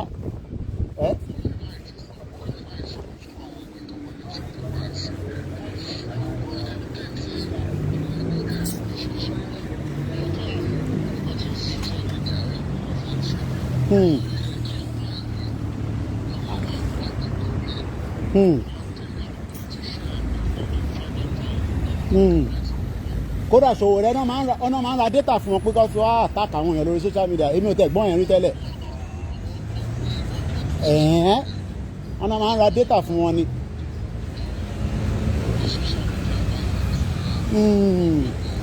Okay.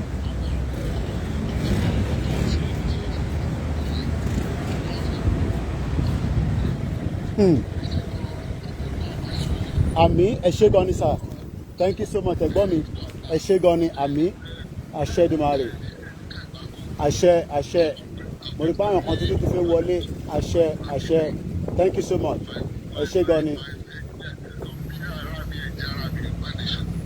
ẹ ṣé gan ni thank you so much. tó àwọn tó ti sọ̀rọ̀ ẹ̀mí sọ̀rọ̀ tán lórí TikTok ká tún gbé àwọn new set of people wọlé.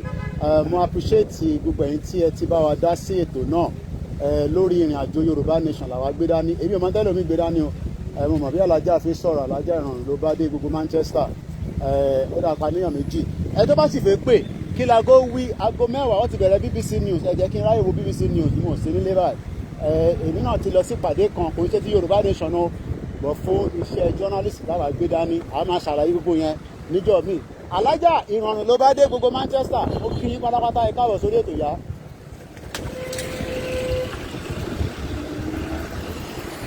Ṣé mi ni mo gbọ́ yín dáadáa àbí látọ̀dọ̀ mi ní àbí lọ́dọ̀ yín?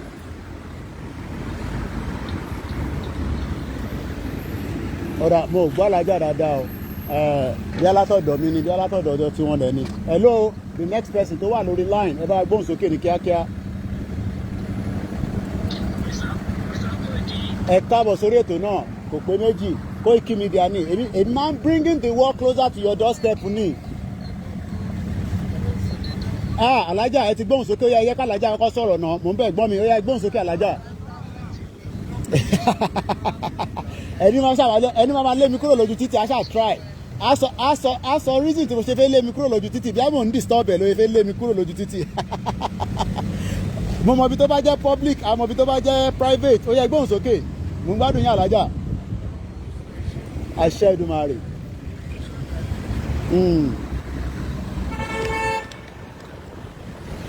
Àmín àmín. Kádúpẹ́ fọ́lọ́run kádúpẹ́ fọ́lọ́run. Kádúpẹ́ fọ́lọ́run. Ẹ ṣé gan ni. Ó yá ẹ̀gbọ́n mi ẹgbẹ́ òsókè alájà ti kọ́ alájà kan fi kí wa ni.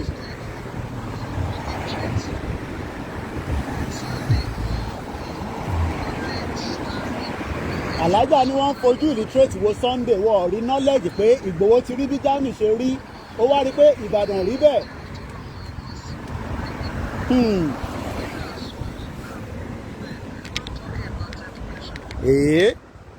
Mo ké bàbá wa Dada Alaba.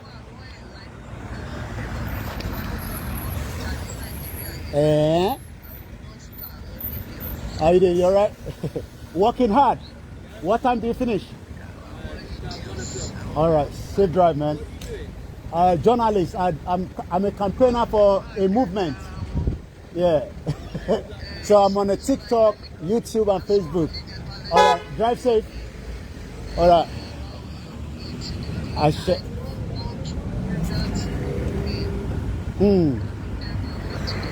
Onítìrìkẹ́ 2x2 yíyan sí lára àwọn kìíní waste of time nìyẹn.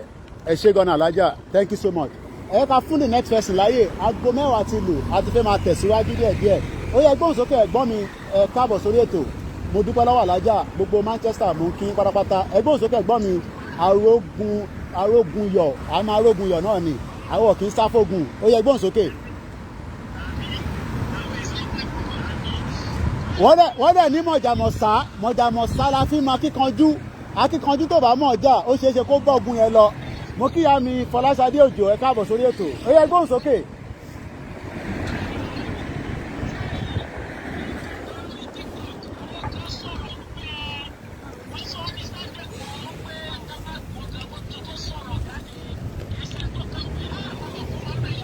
Hey. Hey, proof fún wa.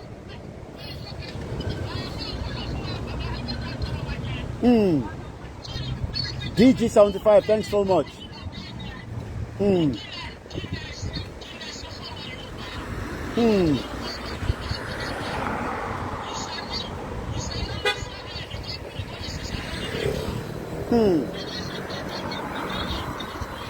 Okay.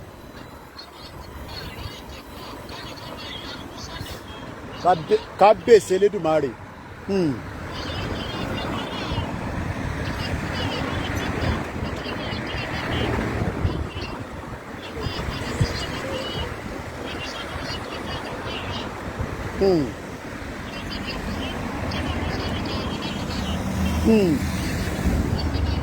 Ẹ̀gbọ́n mi Yẹmí Fátókè kálẹ́sà.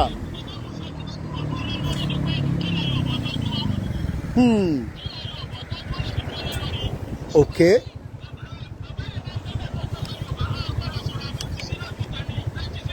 Okay. Okay.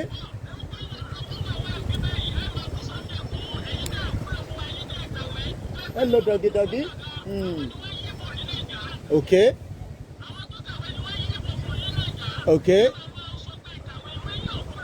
Okay. Okay. Okay.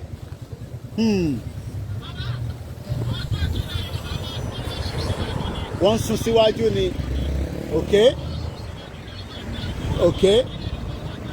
Okay. Okay. Àgbọ́yé. Ẹ ṣé gan ni. Ẹ ṣé gan ni. Mo kí ẹ tíje bàbá. Ẹ ṣé gan ni bàbá mi, ẹ̀gbọ́n mi. Thank you so much. Ẹ ṣé gan ni sir. Arógun Yọ̀ǹda ó sọ̀rọ̀ tán yẹn. Ó yá ẹ̀gbọ́n wa Ìṣọ̀lá ẹ gbóhùn sókè. Ká tó máa tẹ̀síwájú láti máa lọ torí pé a ti ṣe wákàtí kan ó ti kọjá almost 20 minutes. Ẹ káàbọ̀ sórí ètò lórí TikTok lẹ́yìn náà wà. A fẹ́ kí ilẹ̀ Yorùbá máa rí bẹ́ẹ̀ tó máa dún yánmyánmyán láti Èkó títí dé Kwara tílẹ̀ ò ní ṣú. Ẹ bá wa dá sí ọ̀rọ̀ náà. Royal Mail ló ń bọ̀ yìí. NIPOST ló wà Nàìjíríà lọ́wọ́lọ́wọ́. Royal Mail billions of pounds ló ń pa lọ́dọọdún. Bẹ́ẹ̀ ló ní a lot of workforce. Bọ̀bọ̀ kan tó ń drive eléyìí nísìn ọlọ́lọ́mọ bó tó sì ń gbé ẹrù yẹn lọ mo mọ̀ pé post wọn kan wà níbí báyìí. Ẹ má yẹ kí n dá yín dúró ẹ̀gbọ́n mi Ìṣọ̀lá ẹ gbóhùn sókè sà. Ẹ káàbọ̀ sórí ètò my brother you're welcome sir.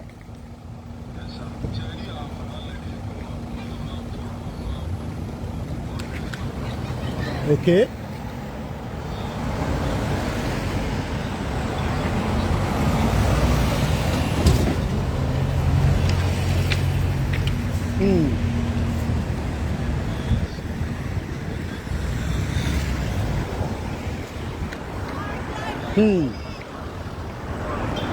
Okay.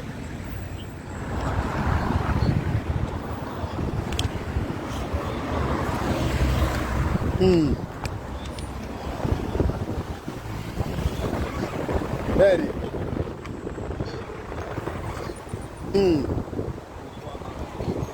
Okay.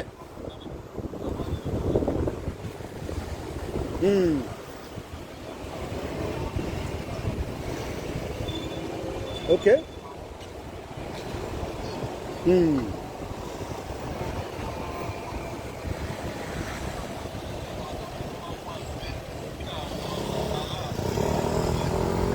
Àgbọ́yé.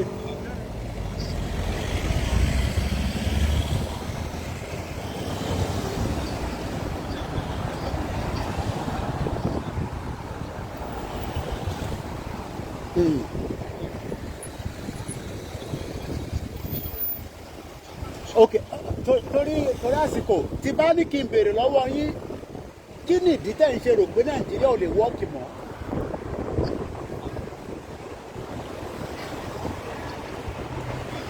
Ìlú tó ń jẹ gàba lóyàn lórí tí kò sẹ́tọ̀ ọmọ ènìyàn.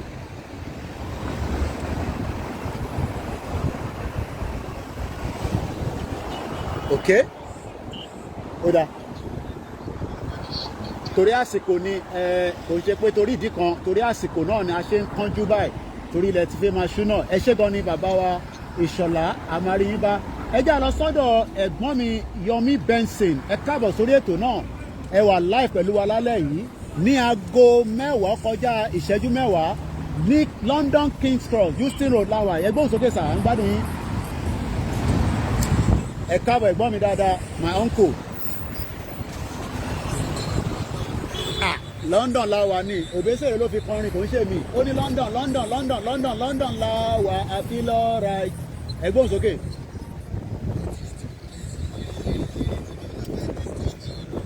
Ìjọ la fẹ́ dé stage èmi ọmọ yẹn náà dé ń bèrè lọ́wọ́ àwọn èèyàn.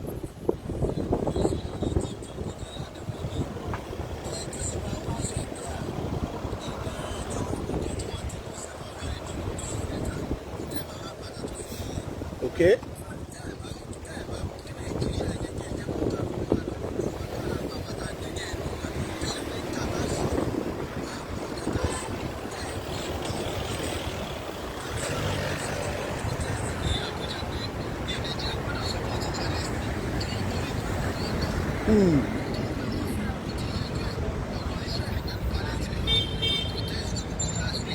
Okay. Kì í ṣe kan náà.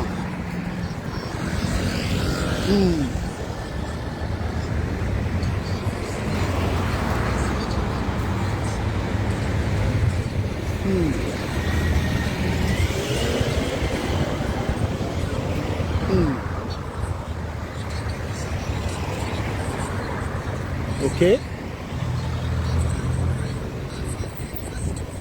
Okay. Okay. Okay. My brother Lola Sukwami, thank you so much. Okay. Okay.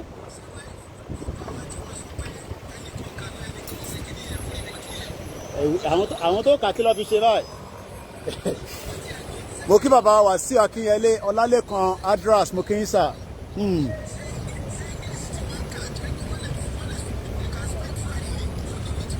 Mo ń bọ̀ lọ́dọ̀ yín ìyá mi Diamond Empire. Mo ń gbádùn yẹn ẹ̀gbọ́n mi Benson. Gbogbo bí tí mo kọjá lẹ́ẹ̀kan yẹn gbogbo èdè yẹn Chinese ló fi kọ́ àwọn abá kíní wọ́n bẹ̀.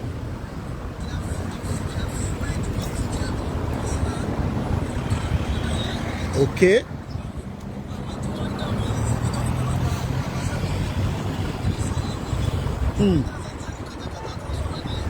Okay. Yeye Dara Kowe. My beautiful sister. Yarada. Yeah. Oda. Under 1 minute, ẹ̀gbọ́n mi tó rásìkò. Mo kí ìyàwó Yeye Dara Kowe, ẹ káàbọ̀ sórí ètò. Ẹ̀gbọ́n mi Yomi Benson kí tó lọ sọ́dọ̀ Diamond Empire under 1 minute. Kí ni reason tẹ̀sẹ̀ fi pé kí Nàìjíríà kò pín kólúkálukú máa lọ́nlọ́ rẹ̀?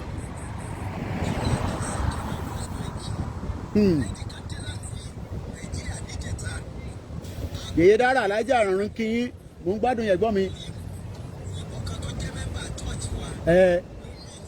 Okay.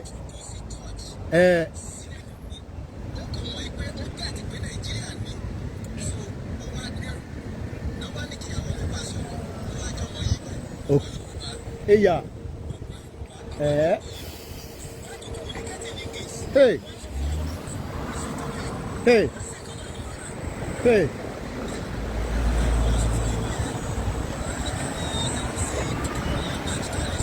Okay. Yeye Dara ń kí gbogbo yín lórí platform. Ẹ káàbọ̀ sórí ètò ìyá wa. Okay.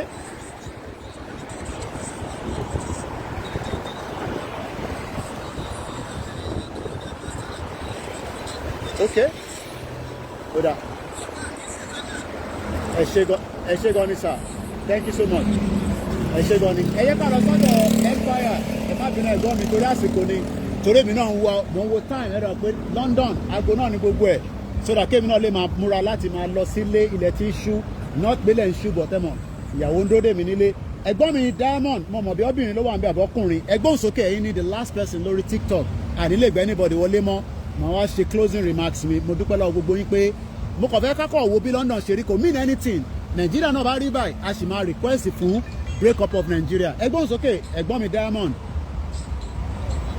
Wọ́n kì í sà.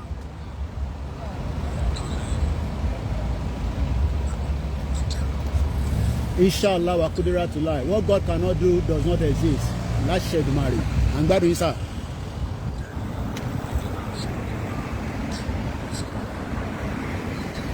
Okay.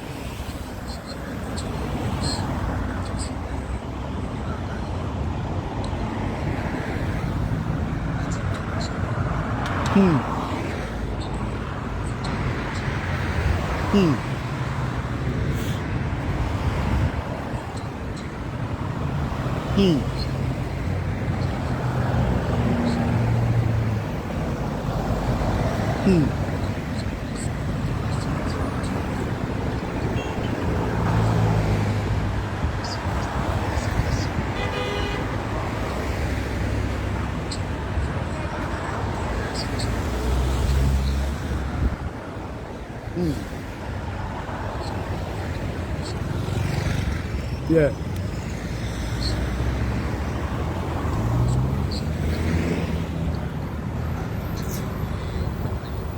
Okay.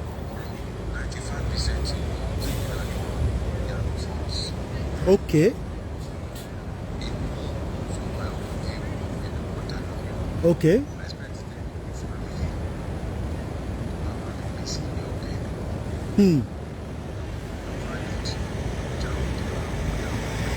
Okay. Okay. So,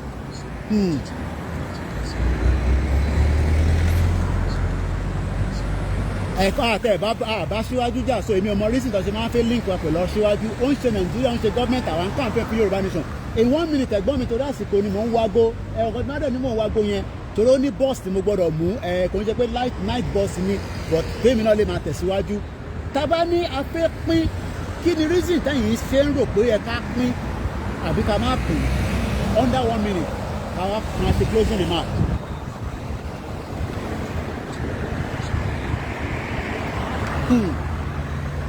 Agbọ́dọ̀ pín ni ó dà.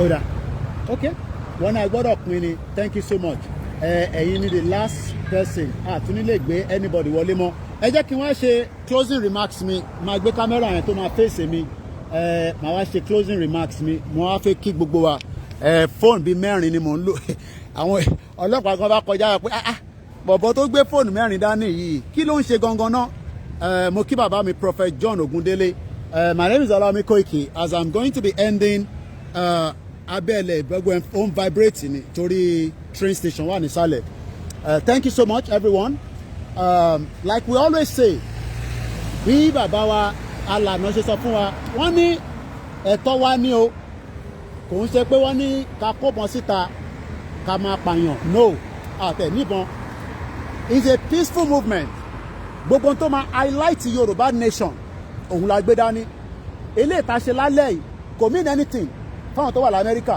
kò mean anything fáwọn tó wà ní Canada kò mean anything fáwọn tó wà ní Europe but ó mean a lot fẹ́yìn tẹ́ wà ní Nàìjíríà nítorí pé tá bá ní ká lọ sí Nàìjíríà ní wákàtí ní aago 10 àbọ̀ báyìí gbogbo ẹ ti dúdú pa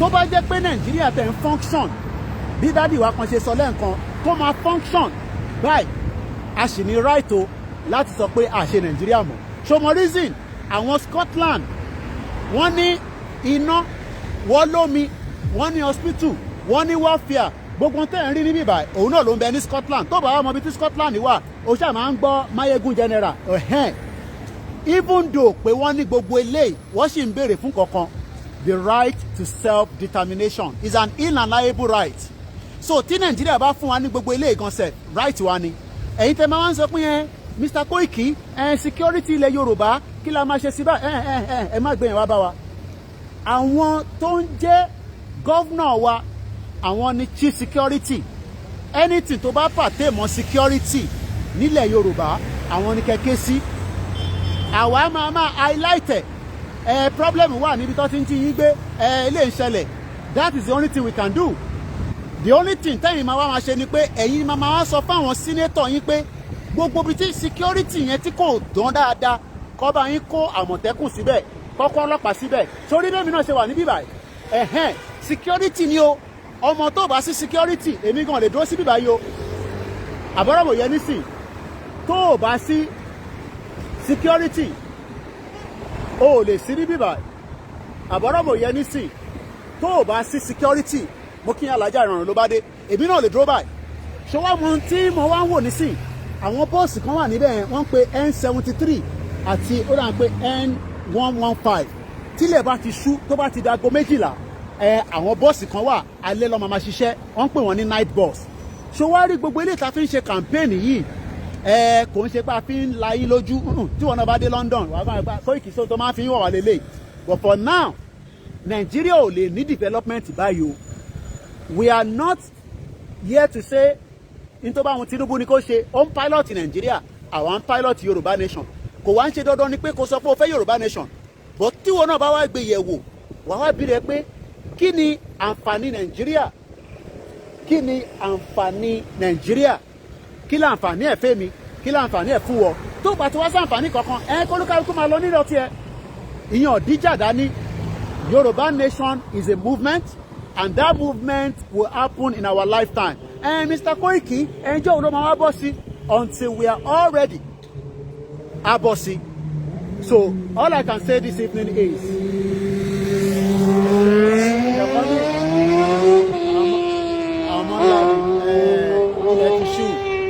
so you're only security care. Àgbàdo no get Tinubu ti no ma fún security. Ó dẹ̀ no ma ṣe economy dáadáa. On that note, mo júbà àwọn gbogbo àgbàlagbà, mo júbà ọmọdé, mo kí gbogbo àwọn medias wa tó wà nínú ilé àtàwọn tó sì nínú ilé, mo kí Yèyé Dára dáadáa kó wé ẹkúṣẹ́ takuntakun. Mo kí gbogbo àwọn àgbàlagbà. Àwa la kàn gbójú jáde, àwọn kan wà lábẹ́ táwọn náà ń ṣoríṣiríṣi.